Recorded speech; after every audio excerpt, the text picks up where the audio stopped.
네, 시사본부. 안녕하십니까. 배종찬의 시사본부 시작합니다. 주류 희생 혁신안을 두고 마찰을 빚어온 국민의힘 김기현 대표와 인요한 혁신위원장이 오늘 만납니다. 사실상 마지막이 될지도 모를 혁신위 회의를 하루 앞두고 두 사람 이견이 어떻게 조율될지 주목되고 있습니다. 한편 대통령실 참모 진교체와 개각으로 정부 출신 인사들의 행보도 눈길을 끌고 있는데요. 개각에 대한 평가도 엇갈리고 있습니다. 오늘 보수의 품격에서는 여권 내 현안들 국민의힘 김병민 최고위원과 함께 이야기 나눠보겠습니다. 20년 전 시신이 발견돼 사망한 것으로 처리됐던 한 남성이 알고 보니 살아있던 것으로 확인돼 최근 주민등록이 복원된 일이 있었습니다. 참 다행스러운 일이기도 하고 의문스럽기도 한데요. 자, 그렇다면 당시 발견된 시신은 누구였던 걸까요? 사건 본부에서 자세한 내용 살펴보겠습니다. 12월 6일 수요일 배종찬의 시사본부 지금 출발합니다.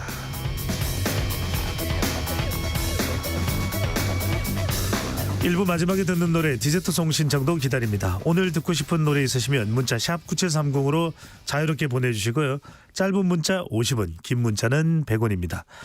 선정되신 분께는 간식 쿠폰 보내드리니까요. 많은 참여 부탁드립니다. KBS 1라디오의 모든 프로그램은 유튜브에서도 함께 할 수 있습니다. 구독, 좋아요, 댓글 많이 부탁드립니다.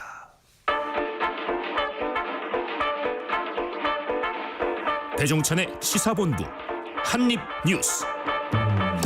오늘의 핵심 뉴스 한입에 정리하는 한입뉴스. 달라진 구성으로 우리 청취자분들을 만납니다. 오늘은 박정호 오마이뉴스 기자와 함께 정리해 보겠습니다. 어서 오십시오. 안녕하십니까. 네. 둘에서 이제 한 사람입니다. 그러게요. 많이 허전하고 좀 어색할 줄 알았는데 네. 우리 본부장님을 보니까 여전히 꽉 찬 느낌이 듭니다. 네. 괜찮습니다. 더 중요한 건 우리 옆에는 KBS 그리고 더 크게 옆에는 청취자분들이 계시죠. 네, 맞습니다. 네. 자, 빨리 들어가라고. 네.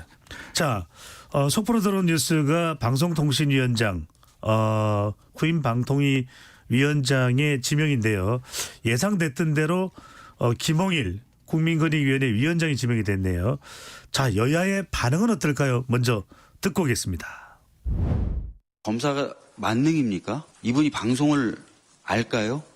전문성도 없는데 방송을 장악하겠다라는 의도 하나만으로 가짜 뉴스 문제가 우리 방송에서는 가장 중요한 현안이 아닙니까? 이런 특수한 상황에서는 법률가가 필요하다고 하는 부분도 상당 부분 설득력이 있다고 생각을 합니다. 네, 전혀 엇갈리는 반응으로 나타나고 있는데요. 박주민 더불어민주당 의원, 유상범 국민의힘 의원 발언 듣고 왔는데요.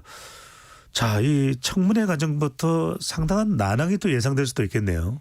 네, 들으신 것처럼 여야 입장이 다르기 때문에 청문회 과정에서 여당의 방패, 야당의 창, 이렇게 겨룰 걸로 보이는데 어쨌든 지금 검사 출신이다 이게 좀 많이 부각이 돼 있고 또 윤 대통령 대선 캠프에서 활동을 했던 이력이 또 있습니다. 김홍일 국민권익위원장, 네. 이 방통위원장 지명자가 사실은 윤 대통령과 호흡을 검사 시절에도 맞춰왔고 이 김홍일 위원장이 대검 중수부장이었을 때 그때 대검 중수 이과장이 윤 대통령이었거든요. 그래서 서로 신뢰관계가 많이 형성돼 있다라고 그렇게 알려지고 있어요. 윤 대통령의 검사 선배 중에 가장 신뢰하는 인물이 김 위원장이다 이렇게 얘기할 정도인데 이 대통령과의 신뢰관계 외에도 조직 장악력이나 무거운 입 이런 것도 네. 장점이다, 강점이다 이렇게 꼽히고 있는 상황입니다. 어쨌든 사실은 법무부 장관 후보자로 김홍일 위원장이 거론도 됐었는데 지금 방통위 상황이 너무나 엄중하다라고 지금 정부는 판단한 것 같습니다. 그래서 어떻게 보면 구원투수, 소방수 역할로 투입이 됐다 이렇게 볼 수가 있겠는데 네. 여러 가지 현안을 잘 처리할 수 있는 능력도 있고 여러 가지 성품도 좋다라는 그런 입장을 계속해서 여권에서는 내놓고 있지만 야당에서 지적하는 것은 아니 검사 출신인데 물론 그 전에도 변호사 출신이나 아니면 판사 출신 위원장은 있었습니다. 근데 검사 출신이 이 위원장 자리에 온 게 과연 맞는 그런 인사냐 네. 이런 비판을 하고 있는 것이고요. 그리고 김홍일 위원장이 2007년 이명박 전 대통령의 도곡동 땅 차명 보유 그러니까 BBK 의혹을 혐의 없음으로 불기소 처분했는데 이게 어떻게 보면 정치 검사의 모습 아니었겠느냐라는 비판도 민주당에서 나오고 있어요. 그래서 정치 검사를 임명하겠다는 거 방송 장악 시즌 2다라는 민주당의 주장이 있고 네. 반면에 여권에서는 들으신 것처럼 가짜 뉴스에 대한 대응 이걸 현 정부에서 계속 강조하고 있는데 그 일관성을 유지해 나가고 가짜 뉴스가 내년 총선 앞두고 더 활기를 칠 수 있기 때문에 거기에 대해서 강한 대응을 한다. 이런 의미에 또 법에 대해서 잘 알고 법조인 출신 검사 출신인 김홍일 위원장을 지명한 거다. 문제가 없다. 이렇게 얘기를 하고 있습니다.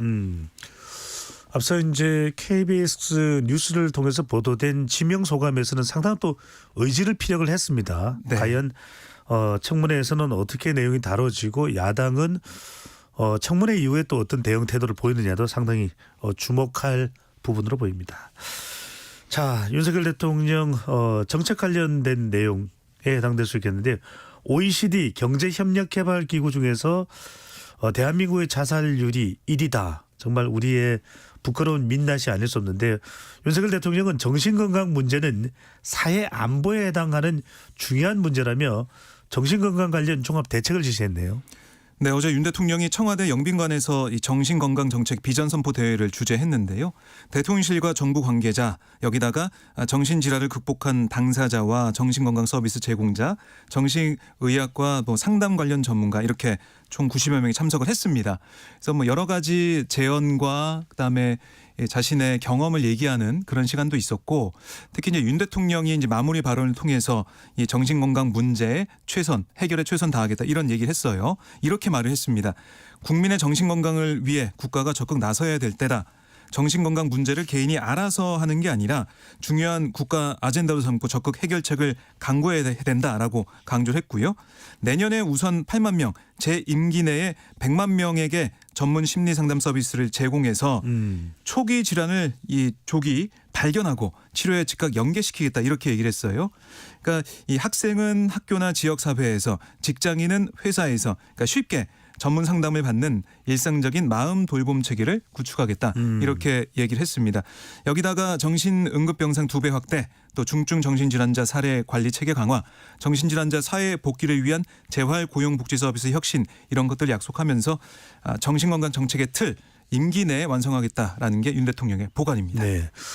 우리가 건강검진 관련된 이야기를 하면서 신체검진이 아니라 이제 정신검진까지도 포함돼야 되는 것 아니냐 네. 이런 얘기도 있었는데 정부는 향후 5년간 7,800억 원이 투입되는 정신건강 정책 혁신 방안을 또 내놨네요.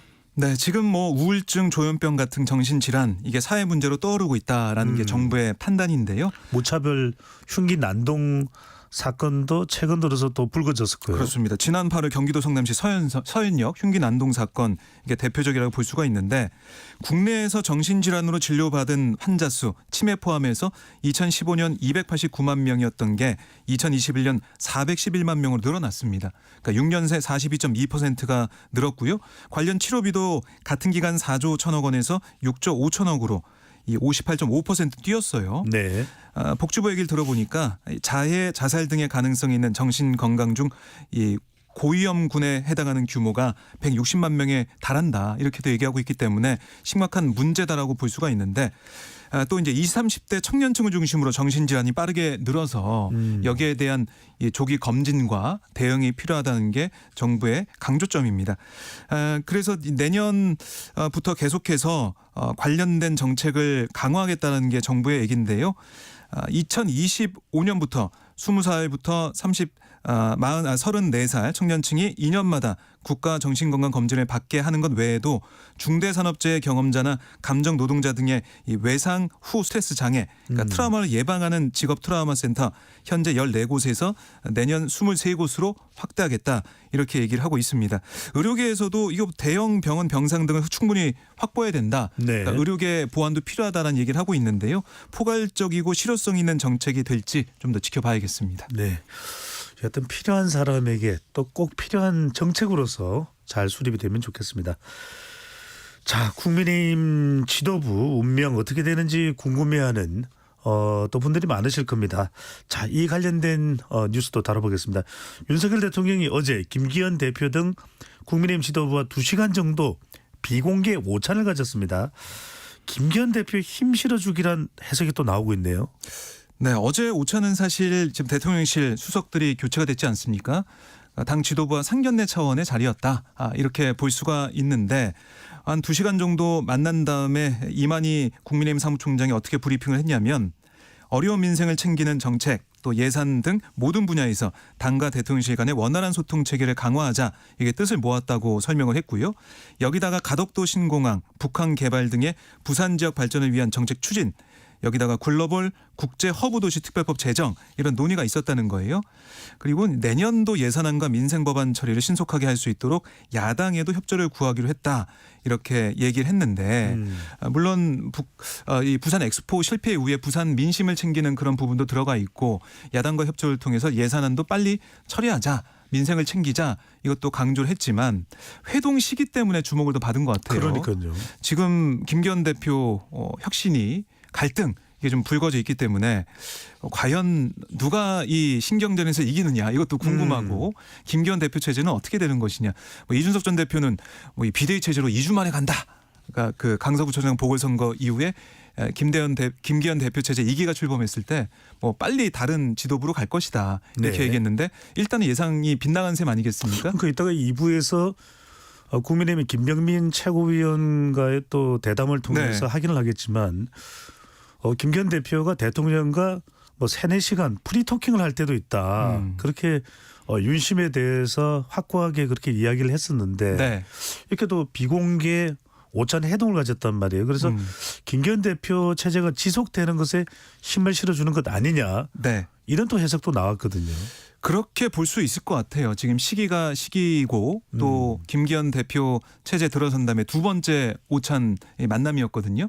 그렇기 때문에 아무래도 김기현 체제가 총선까지 이어지는 게 아니냐 이런 관측이 당 안팎에서 많이 나오고 있고 김기현 대표도 어제 오찬 이후에 기자들에게 뭐라고 했냐면 나는 힘이 빠진 적이 없는데 김기현이 힘 빠져 보였느냐 이렇게 얘기도 했고 언급하신 것처럼 여러분은 직접 윤 대통령을 못 만나지만 난 직접 만나서 서너 시간 얘기하고 하루에 서너 번씩 통화한다. 내가 겪어본 보수정당 출신 대통령 중에 가장 소통이 잘 되고 언제든지 허심탄회하게 얘기한다. 이렇게 얘기를 했어요. 윤심은 내게 있다. 그렇습니다. 이렇게 강조한 셈이 됐기 때문에 김기현 대표 체제에 좀 손을 들어준 그런 오찬 아니겠느냐 이런 관측이 좀 많이 나오고 있는 상황입니다. 어디까지나 해석은 해석입니다만 상당히 또 중요한 국면에 김기현 대표와 윤석열 대통령의 오찬 회동으로 또 볼 수가 있겠고요. 자, 주목되는 것은 오늘 오후입니다. 김기현 대표와 이뇨한 혁신위원장 만나기로 예정이 돼 있죠. 네, 지금 두 양측의 관계자 얘기를 들어보니까 오늘 오후 늦게 만난다 이런 얘기를 하더라고요. 만나긴 만날 것 같아요. 왜냐하면은 내일이 또 D-Day입니다. D-Day. 네. 그러니까 이 중진 친윤 지도부 이 희생을 요구했던 혁신안 원래는 월요일에 처리해라 그 데드라인이다라고 혁신에서 얘기했었는데 이게 양측의 주장이 이제 엇갈리긴 하지만 어쨌든 못 올라갔어요 양권으로. 내일 또 최고위가 있기 때문에 혁신에서는 내일 처리가 될 거다 논의가 될 거다 이렇게 얘기를 한 상황이에요. 내일 결전의 날 앞두고 두 사람이 만난다. 그러니까 뭔가 있을 것 같아요. 예. 그러니까 크게 두 가지죠. 하나는 두 사람이 정말 너무나 의견이 달라가지고 혁신위가 조기 종료되는 걸로 끝나는 상황으로 몰고 간다. 파국으로 간다. 네. 이거고 또 하나는 두 사람의 얘기가 잘 돼서 하하호호 우리 잘 갈등 봉합됐습니다. 이렇게 나오는 경우도 있겠고 둘 중에 하나일 텐데 저는 이 두 가지 가능성도 있겠지만은 타협점이 또 있을 것 같아요. 그래요? 그러니까 지금 혁신위는 어떻게 보면 12월 24일 마무리예요. 그러니까 3주 동안 보고할 내용을 정리하고 하면은 거의 할 수 있는 게 없다라고 보면 혁신위와 지도부가 함께 좀 합의할 수 있는 공간이 구성 네. 그쪽 방향으로 가는 걸로 하고 그렇게 타협점을 만들고 끝내지 않을까. 좀 이런 생각도 들더라고요. 그러니까 서로 얼굴 붉히지 않고 마무리할 수 있는 쪽으로 가는 걸로 끝내겠다. 이런 만남이 될 것 같다는 생각이 들고요. 네. 특히 혁신위 차원에서도 사실은 원희룡 한동훈 두 장관에 대해서 이뇨한 위원장이 좋게 평가를 해왔거든요. 근데 두 장관이 지금 곧 뭐 이 정치 일선에 뛰어들 상황이죠. 원희룡 장관은 후임자가 지금 지명이 돼 있는 상황이고 한동훈 장관도 올 연말이나 내년 초에는 바뀐다고 하니까 두 사람이 당에 들어오면서 혁신위도 사실상 관심에서 멀어지게 되겠고 네. 자연스럽게 종료가 되는 상황에서 공관위 구성에 얘기를 좀 많이 나누고 합의하는 그 선에서 마무리가 될 것 같다 이런 생각이 들었습니다. 그렇군요. 주류 희생혁신안은 혹 받아들여지지 않더라도 타협안으로도 갈 수도 있겠다. 네. 자, 원희룡 국토교통부 장관이 후임 장관 내정자가 발표가 됐었죠. 정광훈 목사가 주도하는 보수 기독교 집회에 참석해서 좀 논란이 되고 있는 것 같은데 관련 발언부터 듣고 오겠습니다. 딱 한 사람을 붙들어야 되거든요. 우리 대한민국의 앞길을 가로막고 있는 걸림돌을 붙잡고 제가 헌신하고 희생하겠습니다. 간증을 좀 해달라 그래서 제가 신앙 간증을 하러 다녀온 겁니다. 뭐 거기에 뭐 누가 어떤 내용으로 하는지는 뭐 자세히 잘 모르고 갔고요. 네. 먼저 원희룡 장관이 크리스찬이죠. 네, 그렇습니다. 네, 간증하러 간 겁니다. 네, 그래서 크리스찬인가 해서 내가 네. 궁금해가지고 네. 그래서 뭐 이 자신의 이제 아버지 때부터 어떻게 뭐 신앙을 지켜왔고 이런 것들을 통해서 그저께 경북 경주의 한 호텔에서 열린 경북 대구 장로 총연합회 지도자 대회 참석해서 40분 정도 신앙 간증을 했어요. 네. 근데 신앙 간증을 한 내용도 있지만 들으신 것처럼 이 딱 한 사람 붙들어야 한다. 우리 대한민국의 앞길을 가로막고 있는 걸림돌을 붙잡고 제가 헌신하고 희생하겠다. 이렇게 얘기를 했기 때문에 누군가 좀 연상이 되죠. 이재명 민주당 대표가 연상이 되는 인천 계양을이네요. 맞습니다. 그래서 이 총선 구상까지 내놓은 게 아니냐 이렇게 얘기가 나오는 겁니다. 근데 그저께가 어떤 날이냐? 개각이 발표된 날이에요. 이게 개각 발표된 다음에 이제 장관직을 마무리하는 이 시점에 바로 간 첫 일정이 이런 행사였다. 그리고 이제 개신교 행사긴 하지만 정광훈 목사가 이끄는 대한민국 바로세우기 국민운동본부가 주최한 거예요. 그리고 정광훈 목사가 원희룡 장관 간증 이후에 이 연단에 올라와 가지고 원희룡 간증 잘한다. 웬만해서는 내 마음에 안 드는데 아주 쏙 빠지게 하네라고 원장을 또 칭찬했어요. 이러다 보니까 총선 앞두고 이른바 개신교 보수 지지층 이제 다독이기 위해서 원희룡 장관이 네. 정치 행보를 시작한 게 아니냐 이런 얘기도 나오고 있는 것이죠. 물론 원 장관은 들으신 것처럼 그게 뭐 정광훈 목사 관련된 행사인지도 모르고 간증하러 간 거다라고 얘기했지만 해석이 계속 따라 붙고 있는 거고요.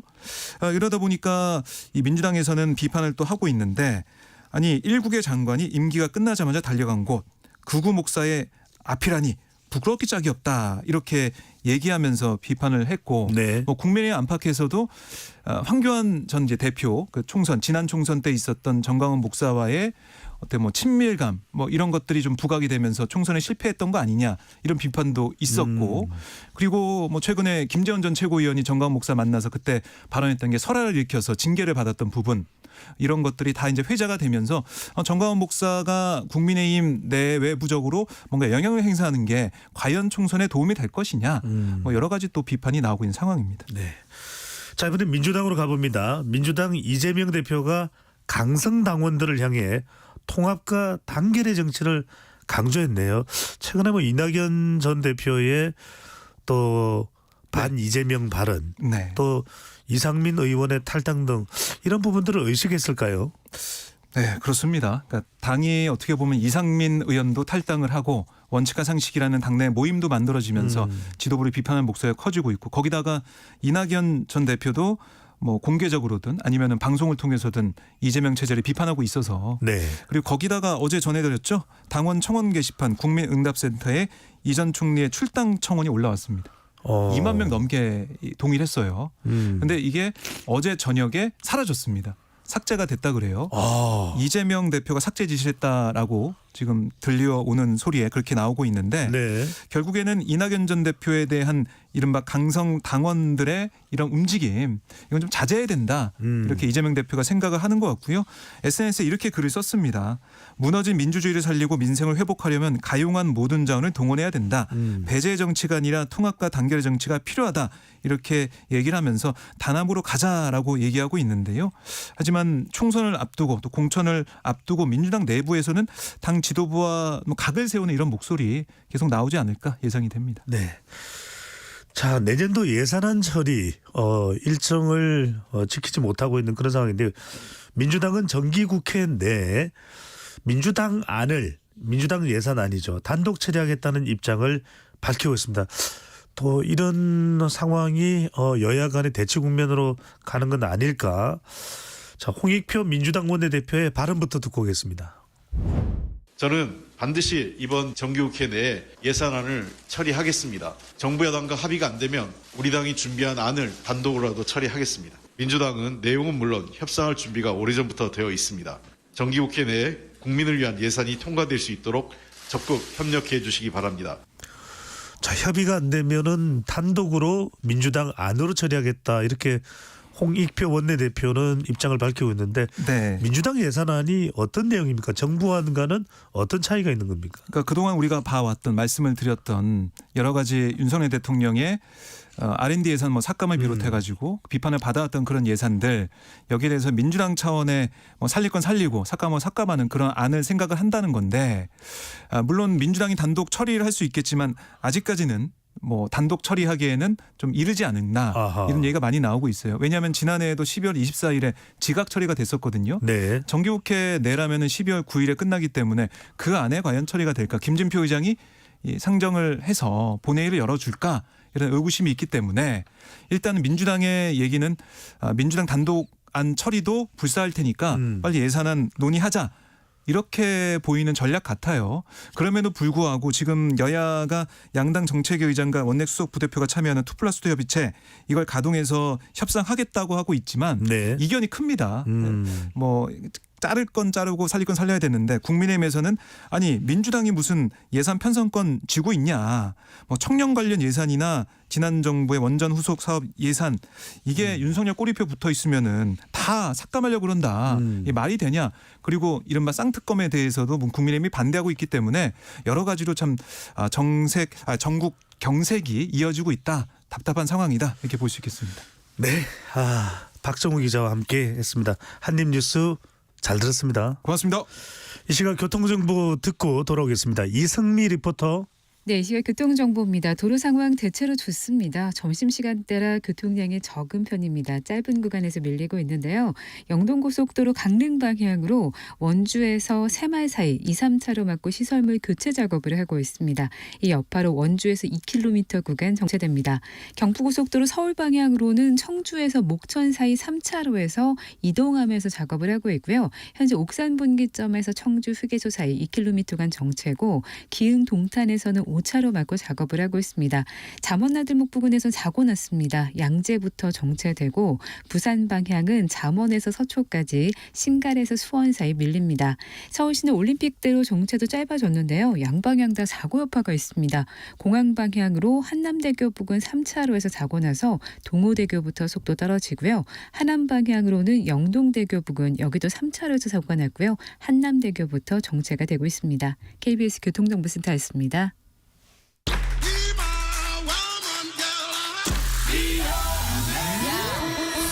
인터넷에서 화제가 된 뉴스를 다뤄보는 스트레이트 뉴스 파이터 시간입니다. 조현정 시사평론가와 함께합니다. 어서 오십시오. 네, 안녕하세요. 네. 얼마 전에 한 장병이 바다 열차를 타고 이 동해 여행을 하는데 20대 여성 승무원이 선물과 또 손편지를 주었답니다. 주었다는 것이 또 상당히 화제가 되더라고요. 나라를 지켜줘서 감사합니다라는 또 마음을 표시했다고 하는데, 자, 오늘 첫 번째 주제는 군 관련 소식입니다. 육군이 내년부터 세계 사단의 신병 교육 대대를 해체하기로 했다고 하네요. 네. 인력 자원, 병력 자원 감소를 한층 더 인식하게 되는, 체감하게 되는 그런 뉴스가 아닐까요? 네, 이제 내년부터 그 1사단, 9사단, 25사단의 신병교육대대가 해체를 하게 되고요. 네. 더 나아가서 2041년까지는 모든 사단의 신교대를 해체하기로 결정한 것으로도 알려졌습니다. 지금은 이 신병교육이 사단교육대대하고 논산 육군훈련소에서 이루어지고 있는데, 이 사단교육대대 같은 경우에는 논산이랑 다르게 그 사단에 배치되는 신병을 처음부터 직접 훈련하는 그렇죠. 교육대죠. 예. 그럼 이제 사단교육대대가 줄어들면 논산 쪽으로 입소하는 훈련병 비중은 점점 커질 전망이고요. 그 이번 결정은 이 전방에 배치된 3개 사단의 신교대가 한꺼번에 해체되는 겁니다. 입대할 인원이 줄어들고 있기 때문이고요. 아하. 지금 현역 입대 인원이 4년 만에 4만 명 가까이 감소했는데 병역 의무자 수를 보면 2020년에 33만 명 수준이었어요. 네. 근데 당장 내후년에 22만 명대로 11만 명이 확 줄어들고 하하. 2040년에는 13만 명 수준까지 떨어질 것으로 이게 말 그대로 예측됩니다. 저출산 여파네요, 그죠? 네, 맞습니다. 그래서 어제도 우리가 그저께도 다뤘지만 그 뉴욕타임스에서 이제 그 이런 저출생 한국의 저출생 여파가 14세기의 유럽의 흑사병 때보다도 더 심각하다. 네, 이것은 결국에 북한의 위협에도 맞서기 어려워지는 상황이 될 것이다. 뉴욕타임스는 그렇게 진단을 했었죠. 네. 이게 그동안 장병 월급을 급진적으로 올리긴 했는데요. 보니까 인원 자체가 부족한 문제인 것 같아요. 그래서 뭐 모병제라든가 복무 기간을 연장하자, 뭐 여군 인력을 확충하자, 혹은 대체 복무를 인정하자, 뭐 이런 폭넓은 또 다양한 논의가 시급하다라는 지적도 나오고 있고요. 그래서 육군은 일단 이런 인력 자원 여파를 직격탄을 맞으면서 무인 무기, 로봇, 인공지능 기술을 활용한 유무인 복합 전투 체계를 발전시키겠다는 계획입니다. 네. 여튼 군이 변화는 필요하지만 이렇게 사람이 줄어들고 있다는 것, 그것도 우리 국내 군 병력이 줄고 있다라는 것은 참 심각한 이야기가 아닐까 싶은 생각이 듭니다. 자, 어떤 식으로든 좀 미래를 대비하는 조치가 더 필요해 보이고요.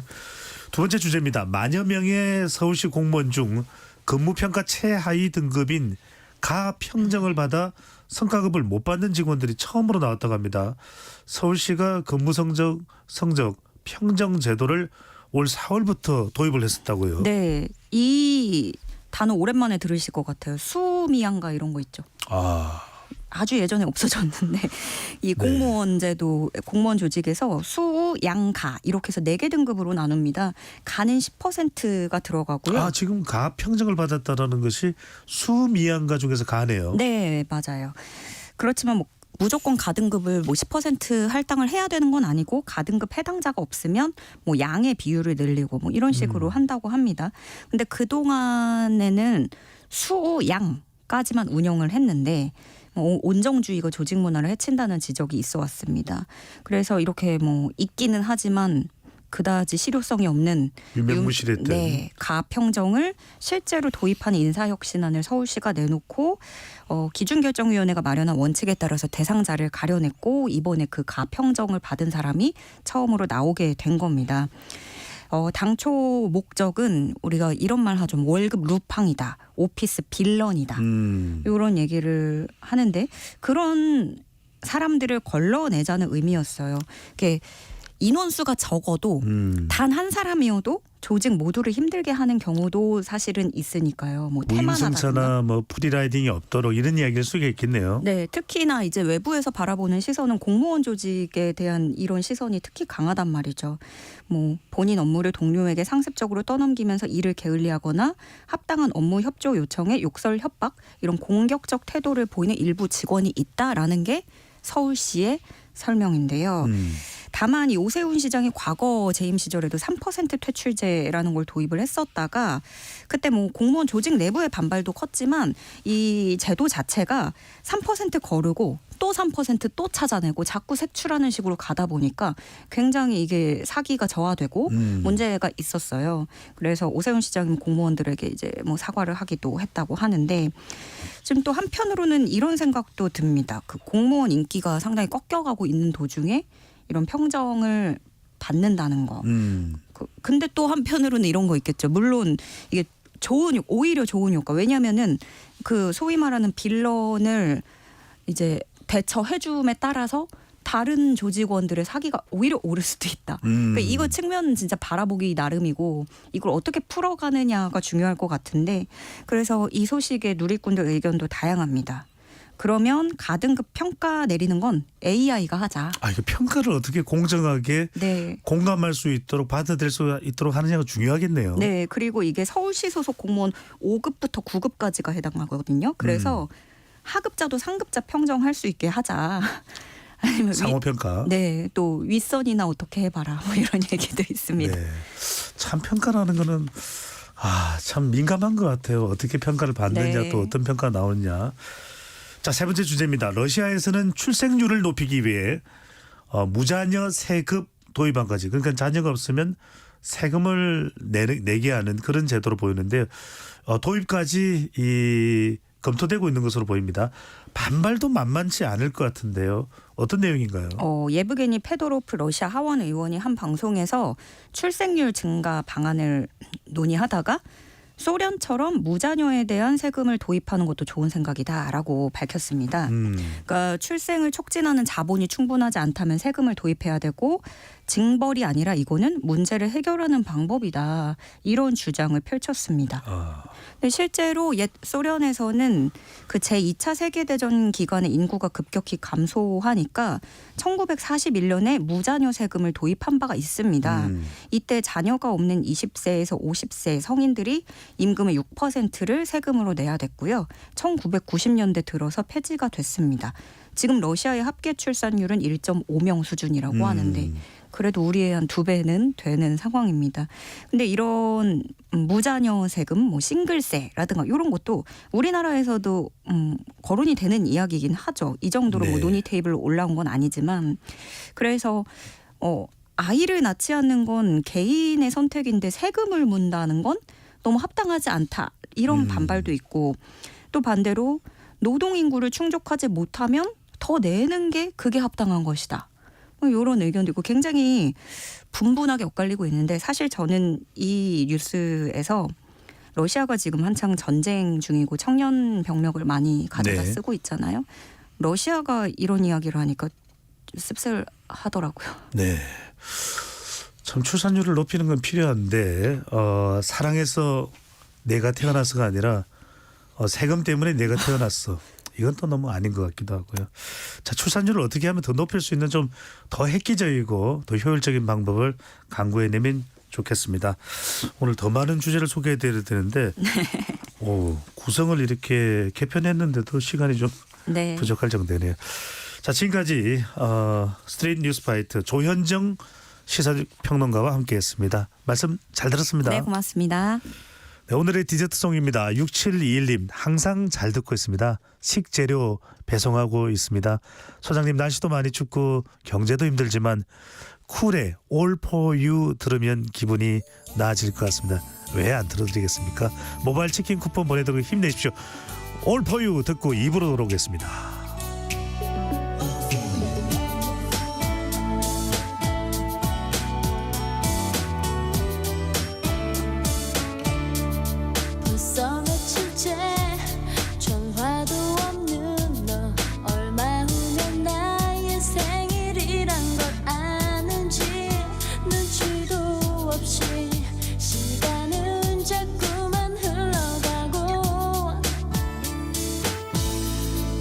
미움보다 걱정스런 마음에 무작정 찾아가 너의 골목 위에서 생각지 못한 웃으며 반기는 너를 봤어.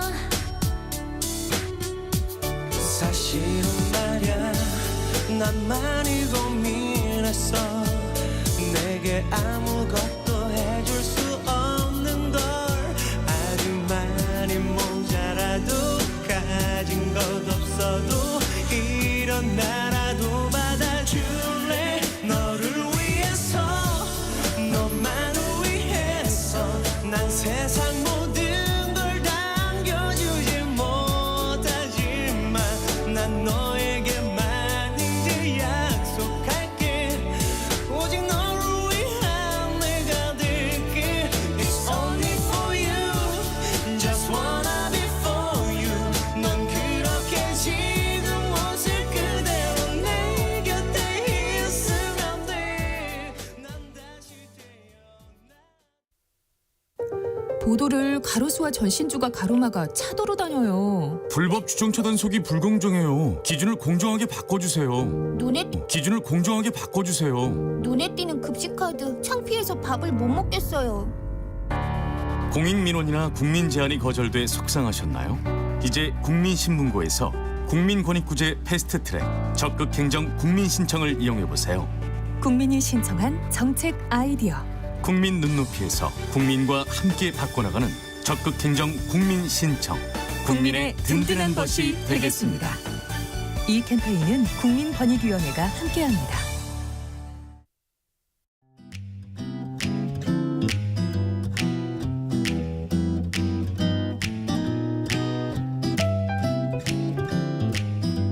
안녕하세요.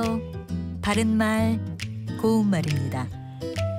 글씨를 드는 대로 아무렇게나 써놓은 모양을 나타내는 표현으로 개발, 세발 또는 괴발, 개발 같은 것이 있습니다. 개발, 세발은 개의 발과 새의 발이라는 뜻이고요. 괴발, 개발은 고양이의 발과 개의 발이라는 뜻입니다. 글씨를 아무렇게나 함부로 쓴 것을 비유적으로 이르는 표현이죠. 자, 그럼 동물의 명칭이 들어간 표현으로 개코, 쥐코라는 부사가 있는데 이것은 무엇을 뜻하는 걸까요?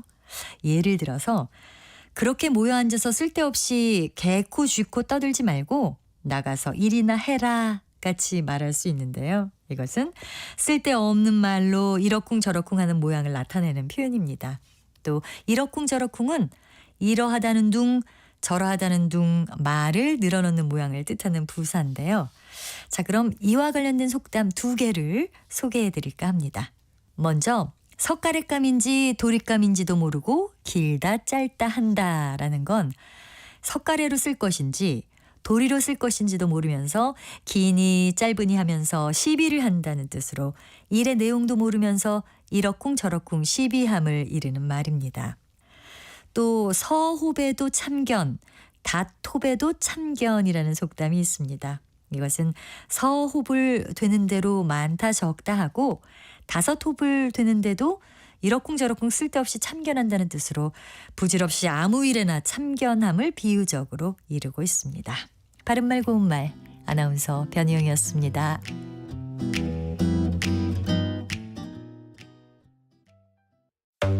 3대 얘기 중에서도 맞는 얘기가 있잖아요. 그러면 거기까지 동감이 이루어졌으니까 그럼 또 요 다음 가시죠. 무슨 정반합 이렇게 가야 되거든요. 이기고 지는 걸 떠나서 좋은 결론을 도출해내셨으면 좋겠어요. 선 넘지 않는 그런 토론. 별로 의미는 없을 것 같아도 그래도 그런 자리가 자꾸 있어야 뭐가 변화가 있을 것 같아요. 그렇게 하다가 보면 뭐라도 뭐 하나 얻어 걸리는 게 있겠죠. 시민논객 여러분을 기다립니다. 평일 저녁 7시 20분 KBS 열린 토론.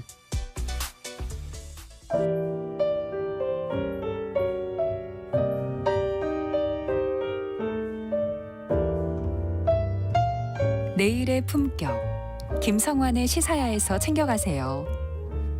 하루를 마무리하는 시간 꺼내보는 당신의 지식 창고. KBS 일라디오 김성환의 시사야. 평일 밤 10시 5분 여러분을 찾아갑니다.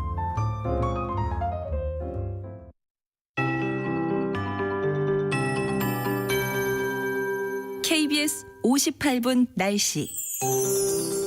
포근한 서풍이 불어오면서 기온이 오른 대신 국외 미세먼지가 실려 날아오고 있습니다. 현재 서울, 경기와 충청도, 전북과 경북 지역은 초미세먼지 농도가 나쁨 단계로 나타나고 있고요. 전남의 먼지 농도도 점차 높아지고 있습니다. 오늘 강원 영동을 제외한 전국 대부분 지방에서 미세먼지와 초미세먼지 농도 모두 나쁨 단계를 보이겠고요.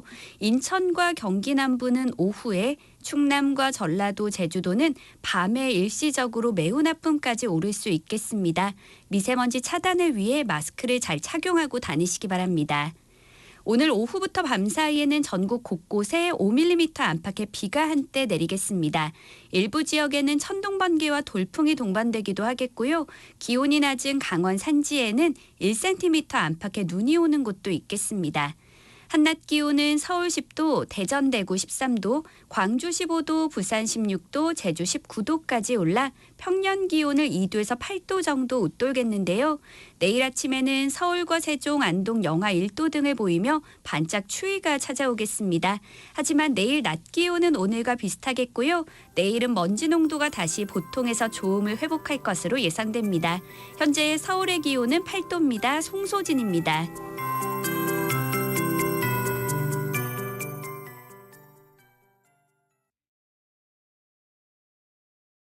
정성을 다하는 국민의 방송 KBS가 한시를 알려드립니다.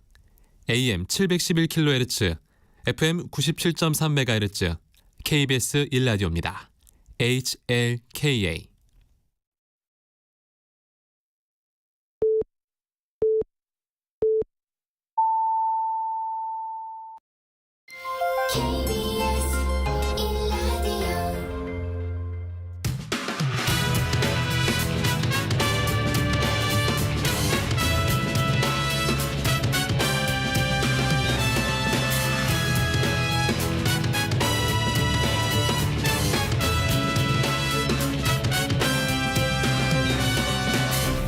KBS 1라디오 배종찬의 시사본부.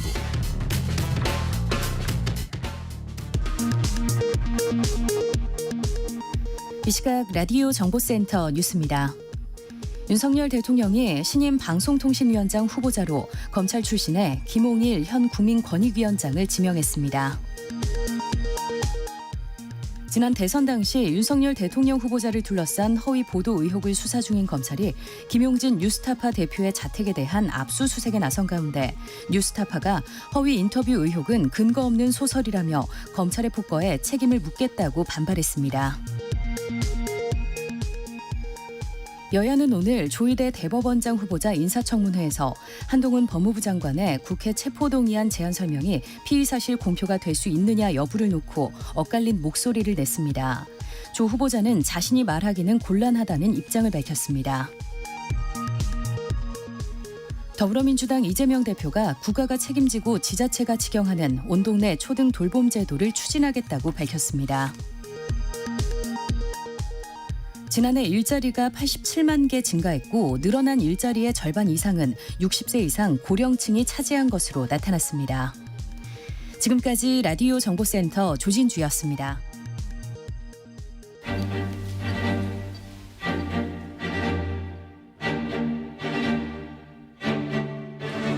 보수의 시각으로 정치 연안을 들여다보는 보수의 품격 시간입니다. 오늘은 김병민 국민의힘 최고위원과 함께합니다. 어서 오십시오. 예, 안녕하세요. 반갑습니다. 네, 우리가 이제 이 내년 또 선거를 앞두고 또 보수의 품격 시간뿐만 아니라 2부의 대담 시간을 좀 늘렸습니다. 그래서 하시고 싶은 말씀 또 궁금한 것들이 많아요. 우리 게시판에 또 댓글에 올려주시는 분들도 많고 그래서 시원하게 하시고 싶은 이야기를 다 편안하게 해주시면 좋겠습니다.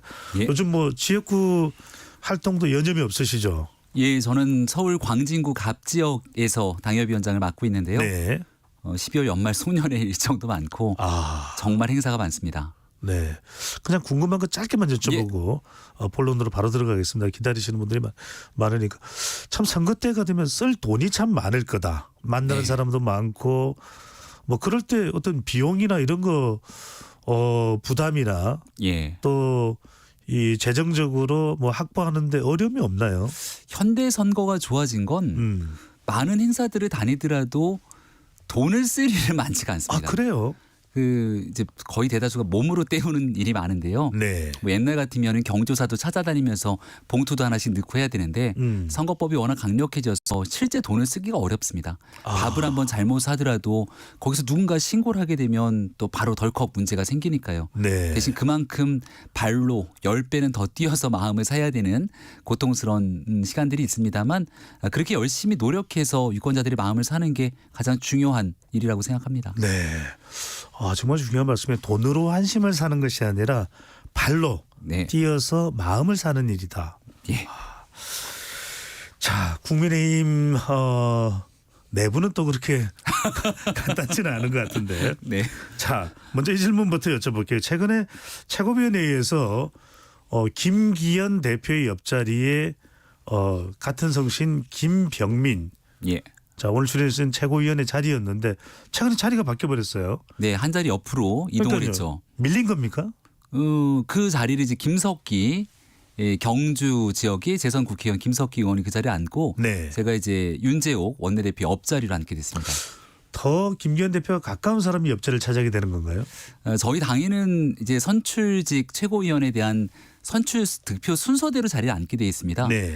지난 전당대회에서 우리 김재원 최고위원이 1등을 했고요. 제가 2등으로 차석 최고위원이 됐습니다. 근데 김재원 의원이 이제 자리를 그만두게 됐기 때문에 제가 그 수석 최고위원 자리에 앉아 있었고요. 근데 이번에 김석기 최고위원이 다시금 보궐로 들어오게 되면서 그 자리를 대체했기 때문에 그 자리에 앉는 게 맞다. 이렇게 과거에 있는 전례로 해석을 했는데 뭐 당내에서 논란이 뜨거웠습니다. 그럼에도 불구하고 네. 요즘 우리 당 상황이 그렇게 좋지가 않습니다. 그 자리 어느 자리에 앉는 게 그렇게 중요하냐라는 생각이 저 개인적으로는 들어서 어떤 자리에 앉느냐보다 그 무거운 자리의 책임감만큼 변화하는 혁신에 대해서 누가 얼만큼 더 책임을 질 것인가가 훨씬 더 중요하다고 판단되고 그래서 최근 들어서 우리 당 지도부가 국민 눈높이에 맞춰서 쇄신에 대한 무거운 책임감을 빨리 가져야 된다고 계속 주장을 하고 있습니다. 네. 아마 또 MZ세대나 김병민 최고위원 팬분들은 왜 자리가 바뀌었을까 이렇게 또 뭐 아우성이 있었던 모양인 것 같은데요. 요즘 제 옆자리가 김기현 대표 옆자리보다 더 빛나는 김예지 최고위원의 옆자리입니다. 그래서 제가 최고위 들어갈 때마다 사실은 이 어두컴컴한 분위기의 정치권의 모습에 보면 환하게 웃을 일이 많지는 않잖아요. 네. 늘 어두운 뉴스들이 많고요. 최고위 갈 때마다 즐겁습니다. 바로 옆에 김예지 최고위원의 안내견 조이가 환하게 웃으면서 제 바로 옆자리에 앉아 있거든요. 바로 옆자리 안내견이군요. 바로 옆자리에 안내견 조이가 앉아서 네. 계속 반갑게 제 다리를 툭툭 치기도 하고 옆에 있는 안내견 덕분에 마음이 편해졌다. 이렇게 또 해석을 해보는데 그래서 그런지 김석기 최고위원 임명이 너무 빨랐던 것 아니냐. 그리고 또 뭐 경찰 출신인 점 또 TK적인 점 등등의 비판이 있는데 지도부에서는 그런 부분들이 부담스러웠던 건 아닌가요? 일단 지명직은 아니고 공고를 내서 당에 있는 전국위원회라고 한 1,000명 안팎되는 주요 그러니까 대의원이 비슷한 분들이죠. 이런 분들의 간선 투표를 거치게 돼 있습니다. 그래서 이제 누군가를 지명해서 콕 집어서 이 사람을 해라라고 하기는 어려운 측면인데 다만 보수정당을 좀 아끼는 분들이 보시기에는 수도권 선거의 민심을 다 잡아야 되는데 당대표, 원내대표 또 새로운 최고위원까지 다 영남으로 가게 된다면 이게 요즘 강서 보궐선거 참패 이후로 국민적 눈높이에 어긋나는 것 아니냐 이런 목소리들을 주시는 분들도 있습니다. 또 반면 홍준표 대구시장 같은 경우는 연일 김기현 대표랑 각을 세우잖아요. 홍준표 시장이 저희 지도부를 또 굉장히 폄훼하는 발언들을 많이 하는데 원외, 초선 의원들 이런 최고위를 구성하고 있다고 김기현 대표를 향해서 꼬마대장이라고 이렇게 또 직격을 하더라고요. 홍준표 대구시장이 얼마 전에 모습을 보니까 김기현 대표를 향해서 꼬마대장이다. 네, 그래서 이런 표현은 좀 적합치 않은데 왜냐하면 이준석 전 대표가 국회의원 한 번 한 적이 있습니까? -3선 그래서 마삼 중진이라는 표현을 쓰기도 하는데 오히려 그런 게 경쟁력이 돼서 지난날 30대 당대표를 만들어냈던 게 국민의힘 당원들이 갖고 있던 저력이기도 했습니다. 그리고 때만 되면 중진들 불출마하고 제발 희생해라 이런 얘기가 나오는 게 선수가 높다는 게 총선을 앞두고 장점과 경쟁력이 아니라 새로운 변화의 쇄신을 국민들은 바라는 거거든요. 근데 홍준표 시장이 얘기했던 그런 얘기들이 또 나름대로 귀에 걸렸던 게 아닌가 싶은데 김석기 의원은 당의 사무총장도 했고 또 지역의 재선 의원이기도 하면서 연세도 어느 정도 있기 때문에 중량감으로서는 두말할 나이가 없거든요. 그래서 그런 얘기 때문에 중량감을 또 선택한 것 아니냐라는 세간의 평가도 있는데요. 결국 제일 중요한 건 총선 승리를 위해서 우리에게 무엇이 중요한지 많은 당원들과 국민들은 여러 의견들을 주고 있습니다. 뭐가 중요하냐. 이게 더 중요하다. 뭐가 중요한지 아는 것이 중요하다. 자, 이제 이 국민의힘 지도부를 보면서 조선일보 사설 내용이 또 눈에 들어옵니다. 유튜브 생중계 국민의힘 회의 시청자는 70여 명. 이준석 전 대표 시절엔 시청자 수가 3천에서 한 4천 명. 우리가 이제 유튜브에서 흔히 이야기하는 동시 접속자 수, 동접자 수를 이야기하는 것 같습니다. 스트리밍할 때. 지금의 국민 관심을 전혀 끌지 못하는 그들만의 회의가 돼버렸다. 이런 지적에 대해서는 어떻게 보십니까? 굉장히 뼈아픈 지적이죠. 또 이제 보수 언론의 대명사처럼 불리는 조선일보에서 요즘 연일 국민의힘 지도부를 향해서 굉장히 쓴소리를 주고 있습니다. 저도 굉장히 좀 하나하나 어떤 대목에서 문제를 짚고 있는지를 정독을 좀 하고 있는데요.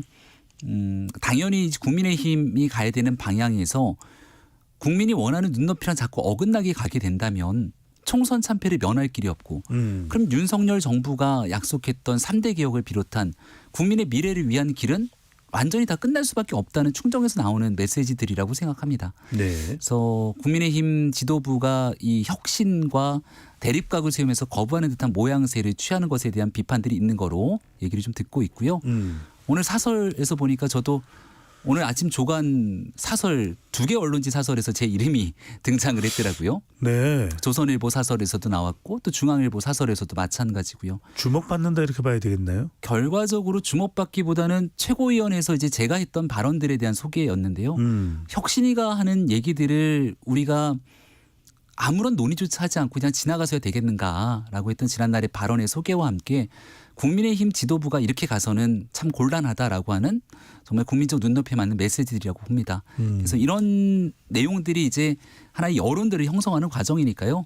그래서 더더군다나 오늘 김기현 대표가 이뇨한 위원장을 만나겠노라 얘기한 것이 아닌가 싶기도 하고. 네. 오늘 오후에 해동이 예정돼 있고 좀 늦은 시간에 만난다는 이야기도 있긴 합니다. 아니 근데 그러면 그렇게 조선일보 중앙일보에서 김병민 최고위원의 이름이 거론될 정도면 최고위원 회의일 때 좀 발언을 많이 해서 시간을 많이 차지하면 동접자 수가 늘어나지 않을까요? 아, 제가 한 30분 정도 모두 발언 마이크를 잡고 네. 아, 좋은 제안이십니다. 근데 이 옳은 소리라고 하는 생중계 동접자 수로 얘기를 하는 것은 조금 동의하기 어려운 측면이 있는데요. 또 이준석 전 대표 때는 워낙이나 갈등 구도들이 많지 않았습니까? 네. 당시 이제 배현진 최고위원과 당대표 간의 이 악수 논쟁 뭐 이런 것들도 있었고 등 착살 찰싹. 네, 찰싹. 네. 그래서 이제 여러 관심을 끄는 방법들은 있을 겁니다. 뭐 사람들이 이제 유튜브 옳은 소리를 통해서 더 많은 분들의 관심을 끌 수도 있겠습니다만 네. 지금은 그런 보여지는 외형보다 훨씬 더 중요한 건 당이 변하려고 하는 의지가 있냐는 본질이기 때문에 일단 그 본질부터 해결하고 그리고 나서 더 많은 사람들이 국민의힘에 관심을 가질 수 있는 하나의 뭐 이벤트 같은 부분들도 고려해야 되지 않을까 생각합니다. 네. 지금 최고위원들 중에서는 김병민 최고위원이 그래도 혁신위의 움직임에 좀 무게를 실어주고 있기도 하고 김기현 대표 체제가 이대로 가서는 안 된다는 점을 강조하게 돼요. 지도부면서도. 예. 자, 김기현 대표는 또 이런 이야기를 했습니다. 민주당도 혁신위 요구에 끈끈이 반응하는 경우는 없었다. 이렇게 이야기를 했고 김 최고위원은 지금 어떻게 보십니까? 지금 네. 김기현 본인 스스로가 지도부입니다. 그런데 지도부 어떻게 달라져야 됩니까? 김기현 대표 체제로 계속 가도 되는 겁니까? 비대위로 바뀌어야 되는 겁니까? 이뇨한 혁신위원장이 요구하는 중진 불출마 험지 출마 어떻게 권고안이 아니라 좀 적극적으로 추진할 수 있는 안으로 올려야 됩니까? 어떻게 해야 됩니까? 일단 세간에서 지도부와 혁신위가 대립각을 세우는 이질적인 존재로 인식하고 있다는 게 좀 문제라고 생각하는데요. 저는 당 지도부와 혁신위가 제로섬 게임의 대상은 아니라고 봅니다. 하나가 올라가면 하나가 지고 아하. 또 한쪽이 올라가면 하나가 질 수밖에 없는 대결 구도라면 누군가는 성공하면 누군가가 실패할 수밖에 없는 대결 구도겠죠. 근데 국민의힘 지도부가 강서 보궐선거 참패 이후로 살기 위해서 이뇨한 위원장을 모셔왔습니다. 이뇨한 위원장도 처음에 안 한다 그랬어요. 혁신위원 한 명 한 명 중에 제가 아는 사람들도 많이 있는데 안 한다고 고사했습니다. 생업이 바쁘신 분들도 많고요. 우리가 제발 와서 국민의힘이 국민 눈높이에 맞게 변화할 수 있도록 도와달라고 그렇게 어렵게 모셔온 분들입니다. 그분들이 무슨 욕심이 있겠습니까? 국민의힘이라고 하는 집권당이 좀 제발 잘 돼서 내년 총선에 변화하는 모습으로 그래도 국민이 선택한 윤석열 정부가 잘 되는 길을 갔으면 좋겠다는 충정의 마음일 거라고 생각을 합니다. 근데 중간에 나오다 보면 혁신위 활동이라는 게 많은 것들을 획기적으로 바꿔내는 과정이니까 당연히 기득권과의 부딪힘도 있고 정치를 경험해보지 않은 분들이 많기 때문에 하다 보면 실수도 나올 수 있습니다. 제가 옛날 김종인 비상대책위원장 시절에 비대위원을 했는데요. 그때 지금의 혁신위보다 더한 미션을 제가 받았습니다. 그 미션은 당을 뒤바꾸는 거였거든요. 과거에 있었던 미래통합당에서 국민의힘으로 당명을 바꿨는데 그 당시 당명을 바꾸면서 당의 정강 정책, 가치와 철학을 다 뒤바꾸는 일을 했습니다. 가장 논쟁적이었던 게 우리가 항상 5월 5.18 광주 민주화 운동에 대한 그 날이 오게 되면 항상 과거에 있었던 역사적 부채의식 등으로 인해서 늘 광주로부터 외면받는 정당이었잖아요. 5.18 광주 민주화 운동 정신을 처음으로 그 우리 당에 강령에 삽입하자고 주장했고 이를 반대하는 사람들의 목소리도 굉장히 컸습니다. 그걸 최초로 삽입하자고 이야기한 사람이 김병민 최고위원입니까? 제가 그 당시에 정강정책 개정 특위위원장을 맡으면서 그 위원회의 위원 중에는 천하람 위원장도 위원으로 있었고요. 네. 여의도 연구원장에 있던 박수영 원장도 위원으로 있었고요. 상당히 많은 사람들이 같이 모여서 여러 토의 논의를 거쳐서 반대하는 사람들의 목소리까지 설득을 하고 최종적인 정강책을 다 만들어냈습니다. 그런 변화의 과정들이 있었기 때문에 4.7 보궐선거 승리, 대선까지 갈 수 있었던 길이 있거든요. 그래서 이 얘기를 왜 드리는가 하면 변화를 하려고 하면 항상 반대되는 세력의 목소리가 있는데 네. 그때 우리가 가고자 하는 방향과 목적이 분명하다면 여기에 전폭적으로 힘을 좀 실어줄 수 있는 나름대로의 보편적 공감대가 중요합니다. 지금 혁신위가 다소 조금 이건 현실적이지 않은 거 아니야? 시기가 희생을 얘기하기는 이건 너무 이른데? 이런 주장들을 할 수는 있습니다만 그 방향이 맞다면 같이 든든하게 좀 옆에서 어깨를 빌려줄 때 이 당이 성공적으로 나갈 수 있다는 충정의 얘기를 드립니다. 네. 지금 중간에 라디오를 들으신 분들은 익숙한데 누구의 목소리인가 궁금해하실 텐데 보수의 품격 김병민 국민의힘 최고위원과 지금 함께하고 있습니다. 자, 오늘 오후에 만나는데 그러면 지도부도 이 위기상을 알고 있을 텐데 지도부를 또 대표하는 인물은 김기현 대표고 김기현 대표로서는 지금 내년 총선 더 이 추가적인 이 경쟁력을 더 끌어내기가 쉽지 않을 텐데 견인해내기가 쉽지 않을 텐데 국민들은 불출마, 험지출마 원하고 더 당이 쇄신하는 모습 이런 걸 원할 텐데 김기현 대표가 그런 부분을 잘 모르고 있는 겁니까? 아니면은 다른 방법이 있다고 판단하고 있는 겁니까? 김기현 대표가 지난날에 울산에 내려갔습니다. 의정보고회를 하러. 네. 기억들 하실 텐데요. 그러니까 언론이 보도했던 건 울산 지역구를 지키러 가는 건가? 두 번째로는 울산에 가서 왜 대통령 얘기를 하지? 그럼 결국 윤심이 본렉이 있다고 얘기하는 건가? 이 두 가지가 가장 크게 보도가 됐습니다. 근데 제가 아는 김기현 대표는 당대표 되고 나서 울산을 가본 적이 거의 없어요.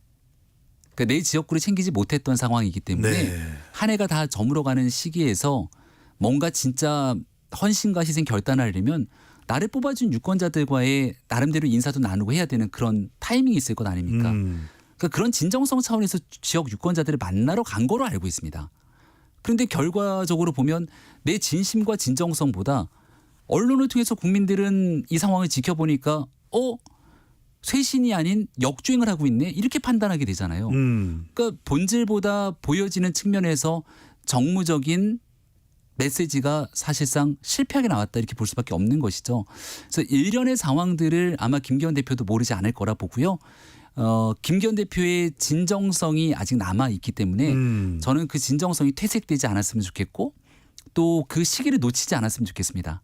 만약 인요한 위원장이 얘기했던 건 수도권 선거가 너무나 중요하니까 당의 기득권을 갖고 있는 많은 사람들이 불출마하고 집에 가라는 게 아니라 스타성 그리고 그들이 갖고 있는 경쟁력으로 민주당이 쫙 점하고 있는 수도권을 들불처럼 경쟁력 있게 일어났으면 좋겠다라는 거잖아요.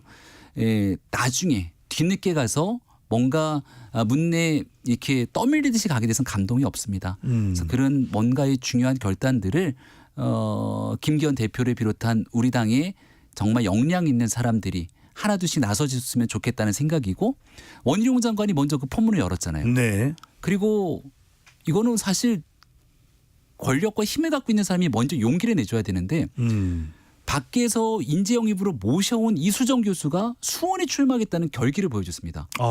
이건 굉장히 놀라운 사건인데요. 생각해 보십시오. 우리가 때마다 인재 영입위원회가 가동이 되면 1호 영입, 2호 영입을 얘기합니다. 그럼 당연히 뭘 생각하냐면 비례대표로 가겠구나. 혹은 인재 영입됐으니까 그냥 뭐 공천만 받으면 당선이 보장되는 곳으로 가겠거니 생각을 할 텐데 세상이 인재로 영입되면서 험지에 나가는 경우를 봤습니까?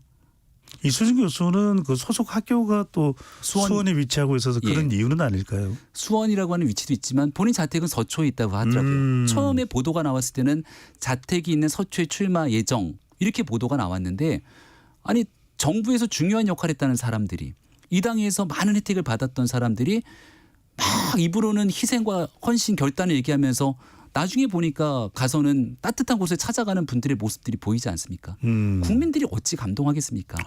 제가 2020년 총선 때 인재 영입으로 들어왔는데 다들 비례대표로 가는구나 라고 했지만 험지인 광진갑에 출마했습니다. 네, 결과는 좋지 않았지만 그래도 나름대로의 역할들을 하면서 그 다음 단계를 밟았다고 생각하고 이러한 일들이 저변에 많이 깔릴 때 수도권에서 국민의힘의 모습들이 더 나아질 거라고 저는 확신합니다. 그렇군요. 말하자면 호가 될 수도 있겠네요. 험지 김병민은 이렇게 혁신을 주장하고 있는데 윤석열 대통령은 어젠가요.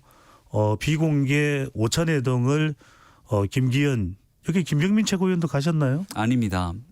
보통 통상 그런 자리에는 당대표, 원내대표, 정치기장, 사무총장 실제 당의 실무를 집행하고 있는 지도부들이 참여를 합니다. 그렇군요. 그래서 회동을 가졌으니까 김기현 대표 체제에 지속성에 힘을 실어준 것 아니냐 이른바 윤심이 대통령이 그렇다면 오늘 이제 늦은 오후에 인유한 혁신위원장을 만날 텐데 뭔가 김기현 대표가 그러면 어떤 양보의 결단이 나올 거냐 불출마나 또는 험지 출마나 혁신안을 수용하는 것에 아니면 끝내 인유한 혁신위와 파국이 될 거냐 어떤 내용이 나올까요? 지금까지의 스탠스에서 변화가 없다면 굳이 인유한 위원장을 만날 이유는 없다고 생각합니다. 그리고 어저께 만남에서 총선의 치르자도 나오지 않았다 이런 얘기들을 봤는데요. 대통령실의 참모진들이 전면 개편이 됐잖아요. 정무수석, 홍보수석, 시민사회수석 등. 그러니까 거기에 대한 자연스러운 만남들이 있었던 거로 보고 있고 김기현 대표 체제가 전당대회를 통한 정당성, 정통성을 갖고 있으니까 저는 이 체제가 안정적으로 유지되면서 총선을 치르는 게 베스트라고 생각합니다. 다만 거기에 전제 조건이 깔려 있는데요. 국민의 여론이 지지부진한 상태가 아니라 변화하고 혁신하고 개혁하면서 국민의 지지도를 끌어올리는 김기현 체제라고 하는 전제 단서가 깔려 있죠. 근데 지금은 애석하게도 그 전제 조건을 온전히 충족하지 못하고 있는 사태라고 저는 생각을 합니다. 그래서 그거를 중간에 보완해 주는 역할이 인유한 위원장의 혁신위 활동이었던 거거든요. 그러니 김기현 체제가 안정적으로 총선을 이끌어가기 위해서 반드시 손을 잡고 높게 모셔야 되는 사람이 인유한 위원장과 혁신위원회입니다. 그 내용을 김기현 대표가 모르지 않을 거라 생각하고 그동안에 있었던 갈등, 뭔가 대결 구도 이런 일들이 본의 아니게 드러나게 됐다면 그런 전체적인 내용들을 한 번에 좀 뒤엎을 수 있는 한 칼을 오늘 두 분의 만남에서 꼭 나왔으면 좋겠다는 바람을 갖고 있습니다. 안 나오지 않고는 100일 수 없을 것이다. 이렇게 또 판단을 하고 있는 김 최고위원인데 결국 내년 총선은 이제 수도권 선거다라는 이야기를 많이 합니다. 그만큼 수도권이 격전장이 될 텐데 김포시 서울 편입 안도 내놓고 또 한동훈 장관 또 원희룡 장관까지 추격하면 또 관심을 또 더 불러 모을 수도 있고 일으킬 수도 있는데 그래도 지금 다수의 현역은 더불어민주당이고 국민의힘 내부에서는 수도권 내년 선거 대비책 별도로 뭔가 특별히 마련된 게 있는 겁니까? 네, 결국 선거의 제일 중요한 첫 번째가 저는 사람이라고 생각하는데요. 우리가 지난 2020년 총선을 참 허술하게 준비를 해서 많은 사람들이 낙선을 했고 또 수도권 전체적으로 열심히 뛰시는 또 능력 있는 원외위원장님도 계십니다만 전체적으로 민주당과 비교 분석했을 때 역량 있게 국민들 눈에 확 띌 수 있는 인적 자원이 현저히 부족합니다. 총선이 될 때마다 그런 좋은 분들을 모시고 와서 우리 당의 간판이 되는 인재로 모시는 게 제 첫 번째거든요. 그렇기 때문에 저는 지금 이 순간 뭐 친윤이니 이런 비판하는 분들도 계십니다만 정말 불철주야 노력하는 사람 첫 번째 꼽으라면 이철규 의원을 꼽겠습니다. 그 인재영입 위원장이면 가서 당신 쫙 모시고 와서 아까 말한 것처럼 좋은 자리 줄게. 이런 거 하는 자리를 인재영입 위원장으로 생각하는데 얼마 전 이철규 위원장을 보니까 입에 단내가 날 정도로 뛰어다니더라고요. 그래 어디를 뛰어다닌 겁니까? 안 하겠다는 사람들을 설득하러. 생각해 보세요. 배종찬 우리 앵커님을 인재영입하러 갑니다. 좋은 자리 주겠다는 것도 아니고 막 한참 설득을 해요. 그리고 인재영입으로 험지에 출마하세요. 이게 쉽게 만나서 동의가 되겠습니까? 그런 역할들을 하면서 정말 좋은 분들에 대한 사명감을 바탕으로 어렵고 힘든 데지만 함께할 수 있다는 희망을 주고 그렇게 한 분 한 분 지역구에 출마할 수 있는 밑자락을 좀 깔면서 노력을 하고 있거든요. 네. 그래서 그런 분들을 이제 곧 선보일 수 있는 날이 오지 않을까 생각을 하고요. 그다음은 집권당이기 때문에 국민들 삶에 피부에 완전히 와닿을 수 있는 민생 정책들을 하나하나 선보이면서 총선을 치러 나가야겠죠. 네. 그러면 차근차근 사람들을 모으고 총선 경쟁력을 가질 수 있도록 대비하는 수밖에 없다. 그런 말씀을 주시는 거죠. 가장 기본에 관한 얘기를 드리는 거고 그리고 뭐 일각에서 이제 말씀 주시는 원희룡 장관, 한동훈 장관 뭐 여러 스타 플레이어 같은 분들이 계실 텐데요. 선거 그분들만이 진두지휘하면서 치르는 건 아니거든요. 그래서 그분들의 역할들도 아마 있을 것이고 하지만 그에 못지않게 그냥 후루룩 바람으로 치르는 선거 아니야라고 총선을 생각하면 오판일 겁니다. 그리고 지금 민주당에 있는 현역 의원들은 저희 수도권 지역만 보더라도 제 지역구의 전해수 의원이 3선이고요. 바로 위로 올라가면은 서영교 의원 민주당 최고위원이고 그 위에는 원내대표였던 박홍근 원내대표 수도권 전체가 그 위에는 박용진 의원 중남구 쪽이에요. 네. 거기는 이제 강북구 이런 식으로 전체가 탄탄하게 지역을 관리해 오고 있는 이 민주당의 아성 지역들이 너무나 많습니다. 근데 그거를 어떻게 뛰어넘을 수 있을지 결국은 참신한 전문성과 역량 더하기 국민들에게 새로운 기대감을 불러일으킬 수 있는 비전이거든요. 이제 그런 것들을 만들어내는 일들도 열심히 하고 있다 말씀드립니다. 네. 방금 전에 김 최고위원이 인재영입의 사례로 저를 말씀 주셨습니다만 저에게는 항상 배종찬의 시사본부를 지키고 있다라는 말씀을 네. 다른 데 갈 일은 없다라는 거. 아, 예. 험지로 모시지 않겠습니다. 네. 자, 지금 어쨌거나 이제 공천 관리위원회로 이제 넘어갈 수밖에 없습니다. 공관위라고 그러죠. 예.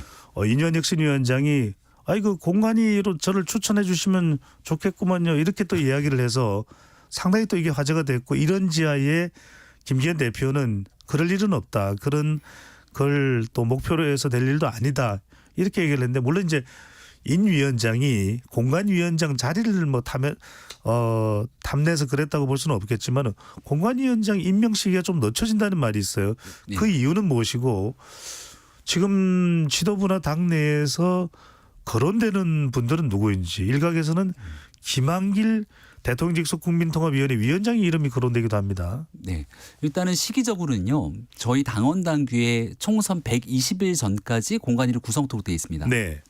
그러면 4월 11일이 총선이니까 12월 초 전에 공관위를 구성해야 된다는 건데 선거는 상대적이지 않습니까? 민주당은 공관위에 아직 기억자도 나오지 않는 상태고 정기국회가 끝나지도 않았는데 공관위를 구성하는 게 물리적으로 어려운 측면들이 있거든요. 근데 예전에 그럼 왜 이렇게 당원 당규를 고쳐놨냐? 나중에 선거 직전에 가서 막 졸속 공천을 하게 되면 경쟁력도 떨어지고 그 안에서 난맥상들이 펼쳐지니 조금 미리 넉넉하게 시기를 두고 공천해서 지역을 준비할 수 있도록 하자라고 하는 원론적인 차원이었는데 그게 참 쉽지가 않더라고요.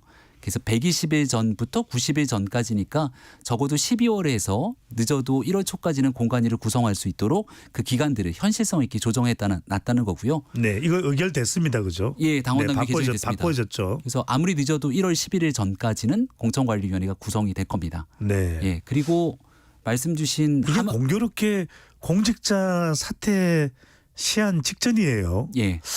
그래서 그렇다면 공관위원장의 그러니까 출마하는 사람이 포함될 수는 자리를 맡을 수는 없는 거죠. 통상 본인이 출마하는 사람이 공관위원장을 맡은 예는 찾아보지 못했던 것 같습니다. 네. 네. 거론되는 인물 중에 좀 눈여겨볼 만한 사람들은 누가 있을까요? 언론에서 보시는 분들은 그냥 이제 윤석열 정부와 국민의힘에서 활동했던 원로급들을 많이들 언급하시는 것 같아요. 근데 이제 지난날 있었던 김영호 공관위원장에 대한 추억들을 다 갖고 있거든요. 그래서 공천관리위원회가 정말 공명정대해야 되는데 여기에서 공천 파동이라는 게 일어나기 시작한다면 호떡 공천이라고도 얘기를 하죠. 지난날 저도 총선에서 열심히 뛰고 있는데 저는 좀 공천을 일찍 받았습니다. 퓨처 메이커라 그래서 네. 제 공천 동기가요. 이준석 전 대표, 김재섭 위원장 저 이렇게 3명이 노원, 도봉, 광진에서 공천이 이제 조금 2월 말 공천이니까 이른 것도 아닙니다만 그 당시 치고는 조금 이르게 공천이 됐습니다. 험지라는 공통점도 있네요. 맞습니다. 어려운 지역에서 한번 제대로 바람을 일으켜달라. 그리고 열심히 뛰고 있는데 3월 달이 됐습니다. 선거가 한 달밖에 안 남은 거죠. 공천을 했는데 갑자기 공천했던 사람이 뒤바뀝니다. 그래서 이 사람을 했다가 문제가 생겨 저 사람을 한다 그랬다가 막 왔다 갔다 하니까 국민들 보시기에 완전히 이 당이 얼마나 우습게 보이겠습니까? 그래서 호떡 공천이군요. 그래서 그 당시 그런 공천 파동이 일어나면서 지지율이 막 급격하게 떨어지는 모습들이 피부로 느껴졌고요. 2020년입니다. 예. 그리고 난 다음 당시 뭐 코로나 사태라든지 또 재난지원금 지원 문제부터 막말 파동 여러 가지 일들이 있었습니다만은 제 기억에 공천 파동이 전체에 미쳤던 악영향이 엄청 컸던 기억이 생생하거든요. 네. 그래서 이번 공천관리위원장은 탄탄한 안정감, 절대 이 중간에 이렇게 막 흔들리면 안 됩니다. 네. 그리고 두 번째로 이 공관위원장이 딱 왔을 때 사람들이 의구심을 가지면 안 되거든요. 아 이거 뭐 완전 누구 다 쳐내려고 하는 일방적인 인사구나 이런 느낌을 주면 안 되지 않습니까? 그래서 국민들 눈높이에 맞게 새로운 사람들을 확 대거 바꿀 수 있다는 신선감 네. 이 두 가지를 좀 접목시키는 분이었으면 좋겠습니다. 제가 김병민 최고위원에 빠지는 이유는 뭐냐면 이야기는 팍 빠져드는데 결국 원했던 사람 이야기는 안 해요. 네, 죄송합니다. 아니 김병민 김 최고위원의 탁월한 능력 중에 하나죠. 분명히 사람들에게는 고개를 끄덕여야 하는데 네. 사람이 누구인가는 또 민감한 부분들을 너무 드러내서 또 당황스럽게 만들지는 않는다는 거. 네. KBS 같은 공영방송의 품격에 딱 맞게 얘기를 드리고 있습니다. 네. 괜찮은데 더 듣고 싶은데. 네. 자 이번에는 사람 이야기를 좀 안 할 수는 없을 거예요. 자 오늘도 개각이 이제 발표됐습니다. 김홍일 방송통신위원회 또 후보자까지도 이제 발표가 됐고요. 자 이미 교체된 장관들이 어느 지역을 나가는가도 상당히 뜨겁습니다. 자 뜨거운 감자가 되고 있는데.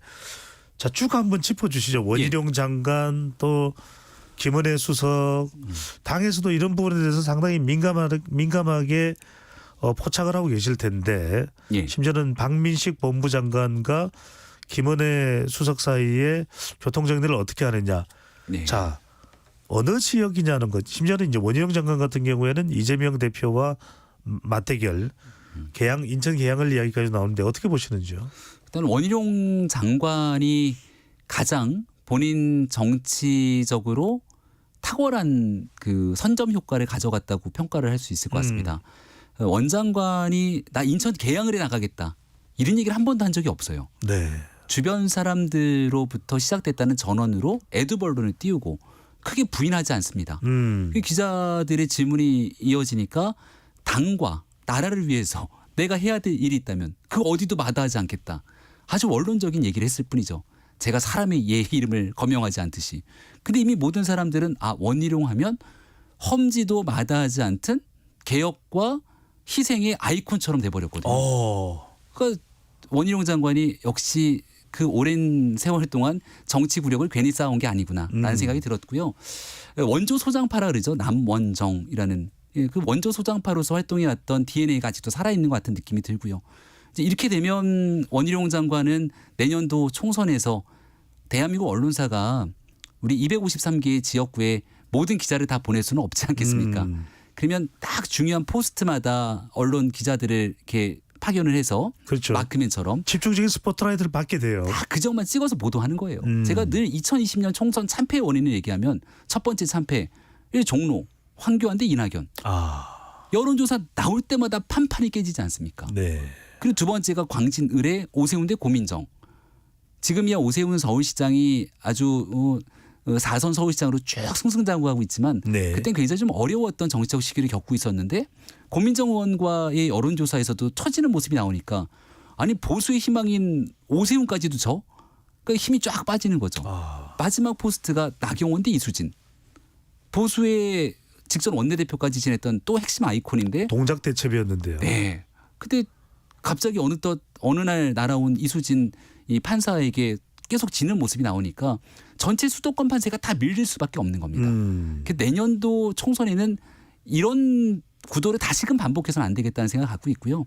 여러 포스트들을 딱 찍어서 언론의 주목을 받을 때 여기를 우리가 승기를 점해야 되는데 원희룡 장관이 일단 이재명 대표의 기싸움에서는 한 발 앞선 것 같아요. 어떤 면에서 본인은 희생을 하고 이재명 대표가 있는 인천계양은 이재명 대표에게는 너무나 따뜻한 양지지만 민주당 내에서도 당신이 인천 갈 명분도 없지 않아? 성남서 경기지사 한 사람이 이런 모욕을 받으면서도 인천에 왔거든요.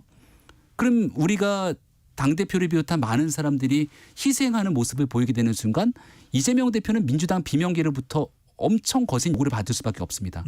그런 모멸감에도 불구하고 난 따뜻한 양지가 좋다고 인천 계양을 지키고 있게 되면 선거 구도 명분에서 판판이 깨질 수밖에 없고 만약에 다른 지역으로 옮기게 된다면 비겁하게 도망갔다는 또 평가를 받을 수 있어서 일단 원희룡 장관의 한 수가 아주 빛이 났다 평가하고 싶습니다. 아니 김 최고위원이 이 원장관에 대해서 높은 평가를 내리고 있는 이런 상황인데 그제입니다. 현직 장관 신분으로 정광훈 목사가 참석하는 행사에 갔습니다.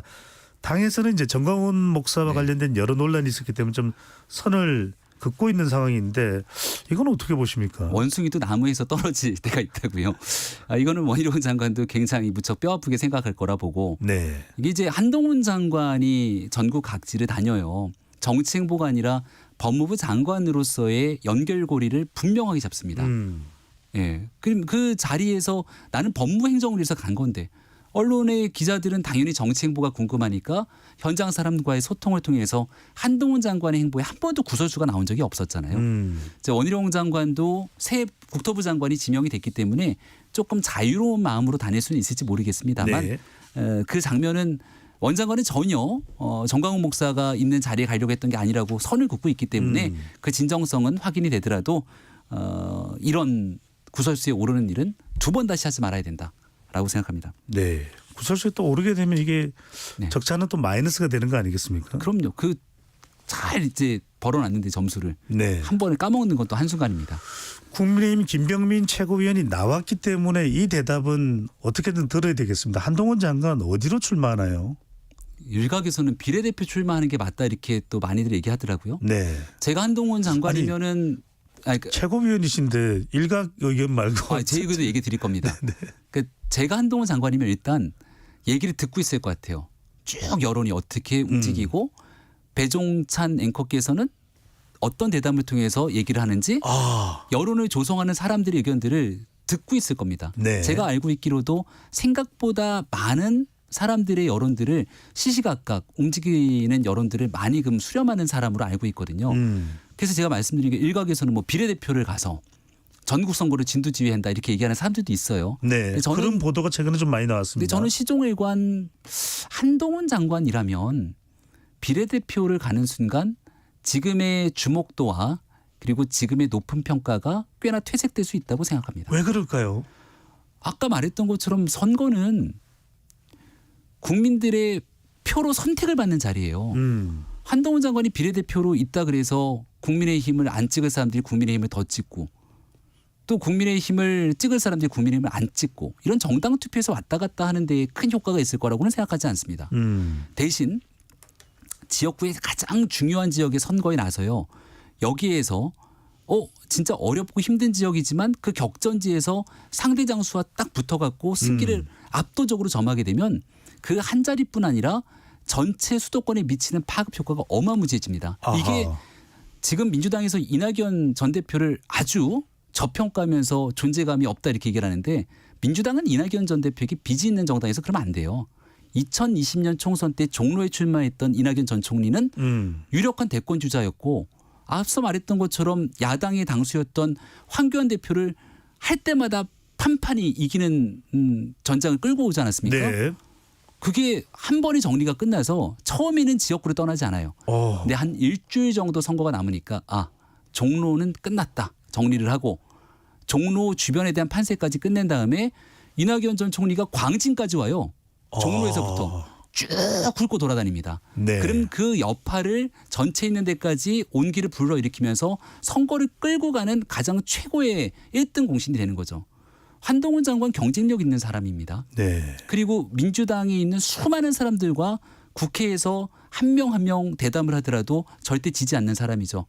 그 도덕적으로 흠결 없는 사람이라고 생각하고요. 살아왔던 인생에 대한 자신감 있는 사람이고 험지 나가서 막 장렬하게 전사이라는 게 아니라 주요한 격전지에서 의미 있는 대결을 펼치게 된다면 그 한 자리뿐 아니라 수도권 전체 선거를 견인하는 큰 역할을 할 거라고 생각하고 이런 얘기를 저는 늘 제 의견을 드리고 있습니다. 알겠습니다. 또 광진 이야기가 나왔습니다. 그 말씀에. 네. 광진.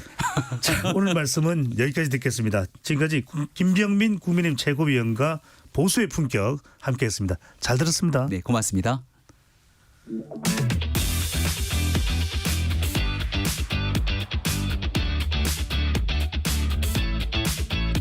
배종찬의 시사본부는 여러분과 함께합니다. 짧은 문자 50원, 긴 문자 100원이 드는 샵 9730.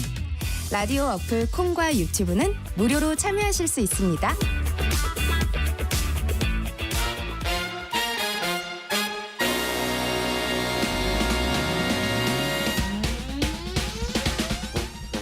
주간 사건 사고 소식을 알아보는 배상훈의 사건본부 시간입니다. 오늘도 배상훈 프로파일러와 함께합니다. 어서 오십시오. 안녕하세요. 네, 오늘 오프닝하면서도 말씀을 드렸던 내용인데 며칠 전에 화제가 된 뉴스였습니다. 2003년에 한 남성이 시신으로 발견됐고 사망 처리를 했는데 이 남성이 살아있다는 거예요. 그래서 최근에 주민등록을 해보겠다는 소식이었는데 당시 이제 가족들에게도 신원 확인을 했고요. 어떻게 이런 일이 있을 수 있는 건지 먼저 사건에 대해서 좀 구체적으로 정리를 해주시면요. 예, 사건은 2003년 5월 26일 의정부시의 한 연립주택 지하에서 발생합니다. 거기에 이제 목을 맨 남성의 시신 한 구가 발견됐는데요. 사실 좀 오래된 거죠. 그래서 이제 주변에서 악취가 난다는 얘기에서 경찰에 신고가 됐고 문제는 이제 시신이 부패가 심해서 신원 확인이 어려웠던 상황인데 그리고 이런 연립 같은 경우는 실제로는 방을 쪼개갖고 실제는 여러 사람들이 이 쪽방 같은 형태로 운영했나 봅니다. 떠돌이 노동자들이 이런 사람들이 많았기 때문에. 근데 어떻게든 이제 탐문을 해갖고 확인을 한 경우가 A라는 사람이 거기 살았다라는 얘기를 듣고 A 씨의 그 가족 노모를 찾아서 확인을 받았다는 겁니다. 이 시신이 그 A 씨가 맞다고 하는. 그래서 그냥 사망 처리가 된 거죠. 네. 근데 사실 그게 잘못된 거죠. 여기 말하는 A 씨는 사실은 이 사건이 2003년도 발생했지만 2000년 초에 뭐 집을 나와서 일용직과 어떤 뭐 이런 거물수집 같은 거 뭐 마치 넉마주의 아시죠? 비슷한 네. 생활을 했던 겁니다.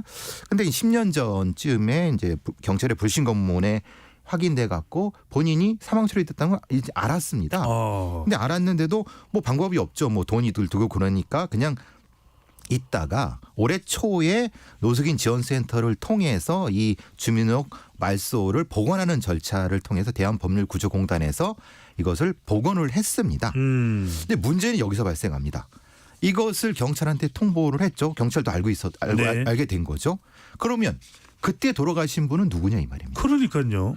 근데 이제 지금 이렇게 말하자면 뭐 아주 그냥 쉽게 생각하니까 그냥 일견 생각하면은 그냥 뭐 어디 거기서 사신 분 한 분이 거기서 그냥 극단 선택을 했다라고 생각할 수도 있지만 한번 소설을 써보면요.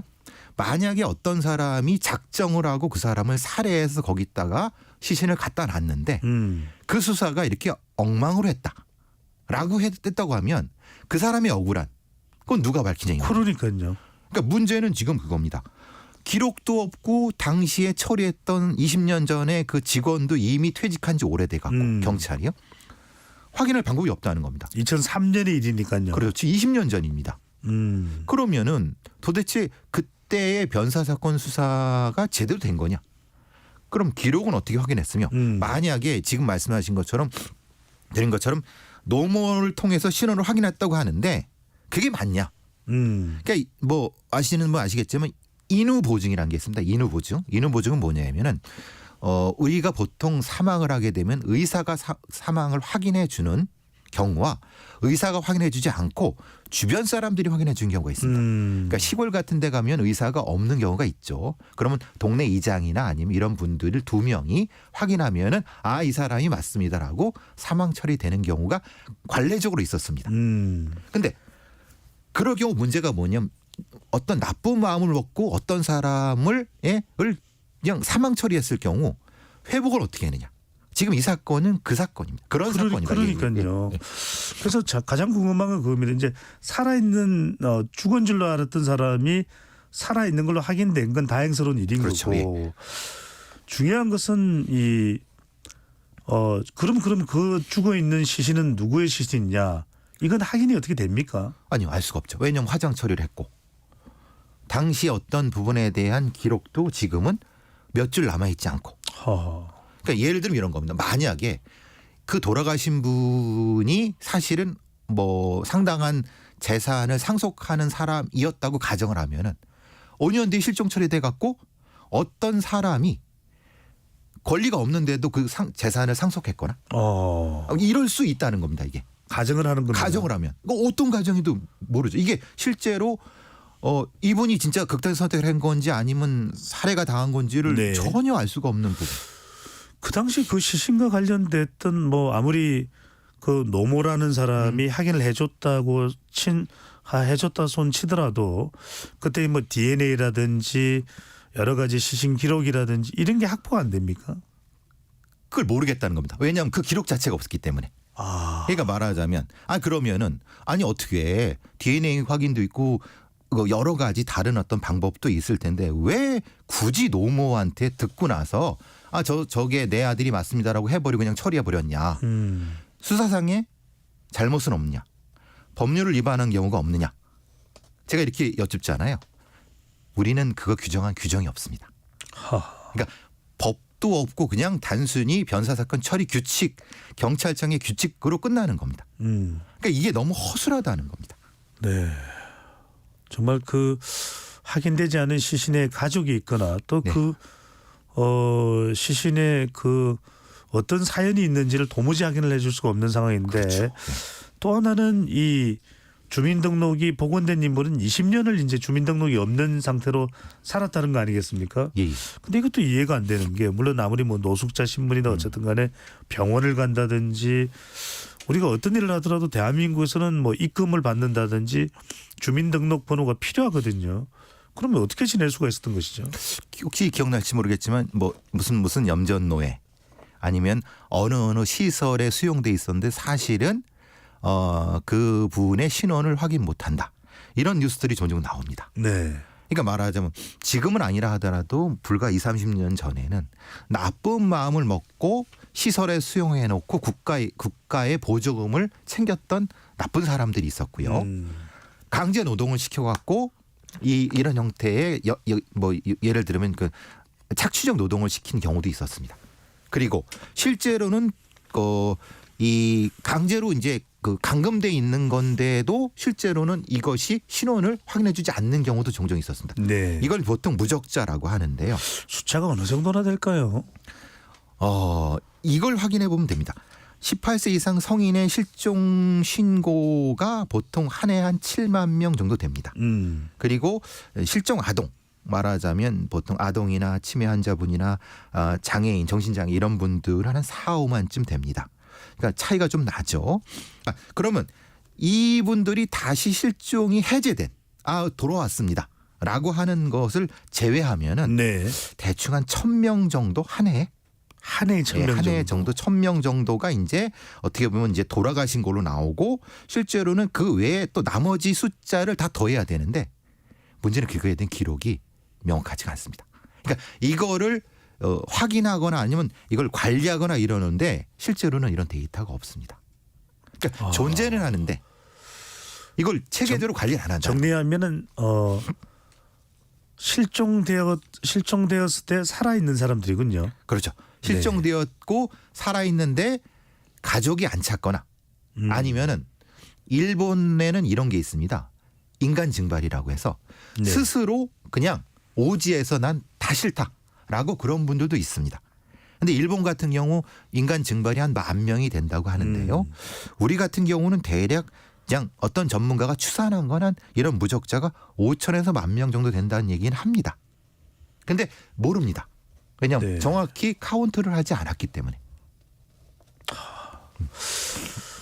참 이게 이 범죄의 악용이 될 수도 있고 또 실제로 실종된 사람이 이런 무적자로 상태가 돼 있는 사람들이 어떤 상태일지가 모른다는 것도 더 크게 우려가 되는 건데 예. 며칠 전에 이 SBS 그것이 알고 싶다에서 지적장애인 실종 사건을 다뤘는데요. 방송을 하루 앞두고 이제 이 실종자를 찾았습니다. 다행이죠. 근데 실종된 1년 사이에 1억 원이 넘는 채무가 생겨 있었다. 지적장애인입니다. 어떻게 봐야 됩니까? 범죄에 이용됐던 것일까? 맞죠. 범죄에 이용된 거죠. 예를 네. 들면은 이게 경계성에 있는 분들입니다. 말하자면 지적 장애를 가지고 있지만은 현실에서 생활하기는 그렇게 불편하지 않은데 쉽게 가스라이팅이 되는 겁니다. 쉽게 이제 꼬드김에 빠질 수 있는 거죠. 그러니까 이런 분들한테 좋은 일자리 있으니까 같이 우리 좀 얘기하자라고 해놓고 그 사람 신원으로 막대한 대출을 받는 겁니다. 근데 사실 물리적 감금은 아닙니다. 가스라이팅으로 또 갈 수 있어. 그런데 사실은 감금이죠. 이런 형태인 상태가 얼마나 되는지 사실은 데이터도 없는 거죠. 네. 문제는 그럼에도 불구하고 이 사람의 명의로 막대한 지금 이 경우도 1억이 넘는 대출을 받고 그 사람들이 쓰고 한 겁니다. 그러니까 이 채무는 이분의 가족이 아버님, 어머님이 책임을 져야 되는 겁니다. 그러면은 이런 경우에 왜 은행이나 이런 데는 확인도 안 하고 대출해 줬느냐. 이런 문제가 발생할 수 있죠. 그러니까요. 예. 그러니까 이게 소위 말하는 성인 후견인 그리고 경계성에 있는 장애인분들에 대한 사회적인 보호 이게 다 연결되는 겁니다. 그리고 이런 경우를 왜 경찰은 아니 5일 만에 찾았어요. 경찰이. 이게 방송이 나간다고 하니까 찾았어요. 금방. 아버님은 1년 넘게 찾아다녔는데도 못 찾는 거를 경찰은 이게 방송에 나갑니다라고 하니까 바로 찾았어요. 그러면 찾을 수 있음에도 안 찾은 거냐? 경찰은 책임이 없느냐? 이런 문제가 될 수 있죠. 이게 너무 드라마와 과하게 연결할 수는 없습니다만 우리가 항상 드라마를 보면은 뭔가 이렇게 애타게 찾는 마음을 경찰서에 가서 호소를 해도 참 그런 일처리가 좀 쉽게 되지 않아서 애타는 마음이 더 애타는 그런 장면들도 나오는데 실제 그런지 어떤지는 모르겠습니다. 근데 성인 실종 문제가 오랫동안 이제 지적이 되어 왔습니다. 성인 실종 문제입니다. 아동이나 장애인과는 다르게 성인 실종은 적극적인 대응에 한계가 있다고 하는데 그 이유는 뭡니까? 성인, 장애인 그리고 일반적인 성인 실종의 차이는 뭐가 있는 겁니까? 그러니까 성인 같은 경우 실종됐다고 하면 경찰이 일단은 안 받죠. 성인 실종이 아니라 가출이라고 보죠. 왜? 의지가 있으니까. 의지가 있는데 어떻게 실종이냐? 가출이지. 좀 기다려보세요. 오겠죠.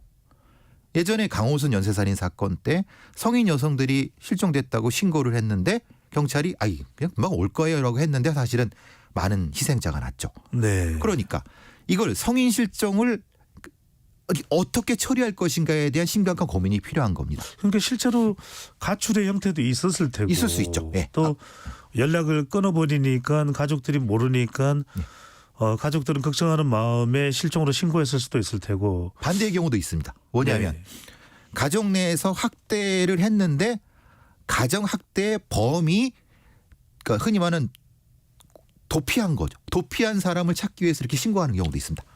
반대의 경우도 있습니다. 그러니까 이게 굉장히 다양한 형태가 있을 수 있습니다.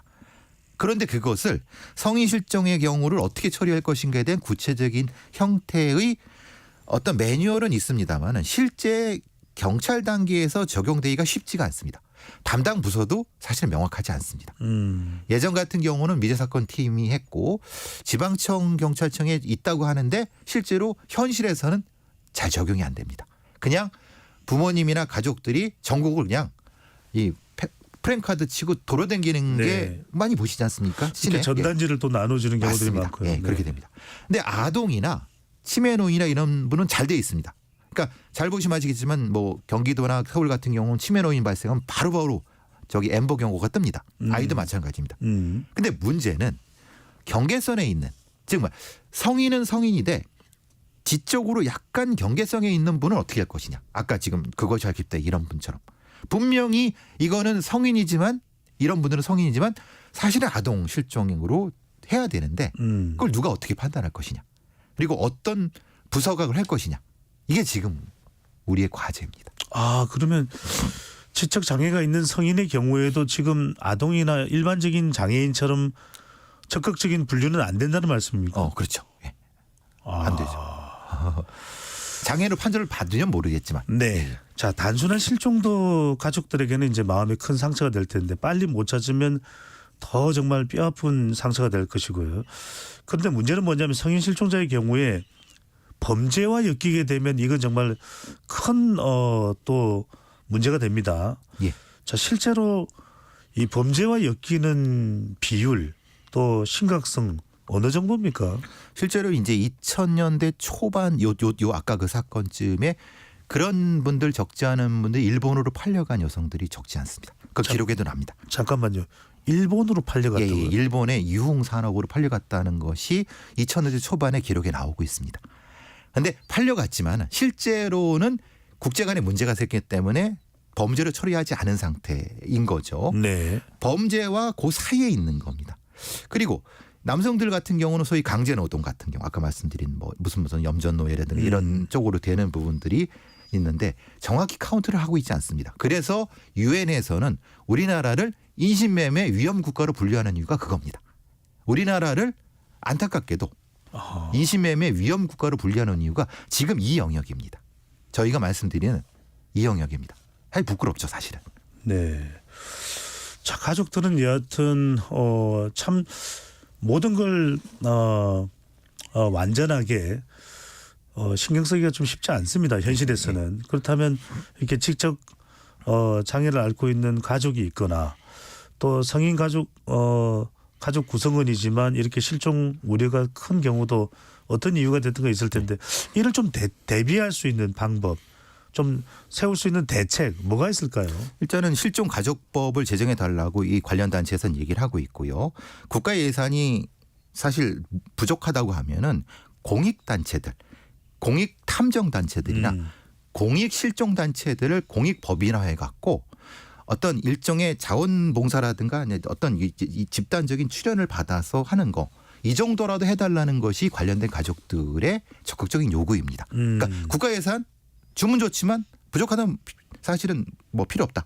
그러면 일정 정도 조사의 권한만 조금이라도 이게 공익탐정법과 연결이 될 수가 있습니다. 네. 근데 이런 것이 없기 때문에 뭐가 되냐면 가족들은 어떤 공권력의 도움을 못 받고 그냥 헤매고 있는 겁니다. 그러니까 요 정도의 반관 반민원 형태의 단체가 필요하지 않을까. 외국에서는 이게 활성화되어 있습니다. 그게 지금 우리 과제가 될 수 있습니다. 네. 정말 가족 중에 누군가가 실종된다면 그 마음은 정말 이루 헤아릴 수가 없을 겁니다. 어떻게든 빨리 조치가 또 대응책이 제도적으로 마련되면 좋겠습니다. 지금까지 배상훈 프로파일러와 함께했습니다. 말씀 잘 들었습니다. 감사합니다. 자, 배종찬의 시사본부 오늘 준비한 소식은 여기까지입니다. 바뀐 구성으로 진행됐는데 여러분들은 어떻게 평가하시는지요? 여러분들 의견도 보내주시고요. 또 잘 보완해서 또 수렴해서 더 좋은 내용으로 또 진행해 나가겠습니다. 저는 내일 낮 12시 20분에 다시 돌아오겠습니다. 여러분들 날씨가 많이 추워졌습니다. 감기 걸리지 않도록 건강관리 잘 하시고요. 또 좋은 오후 보내십시오.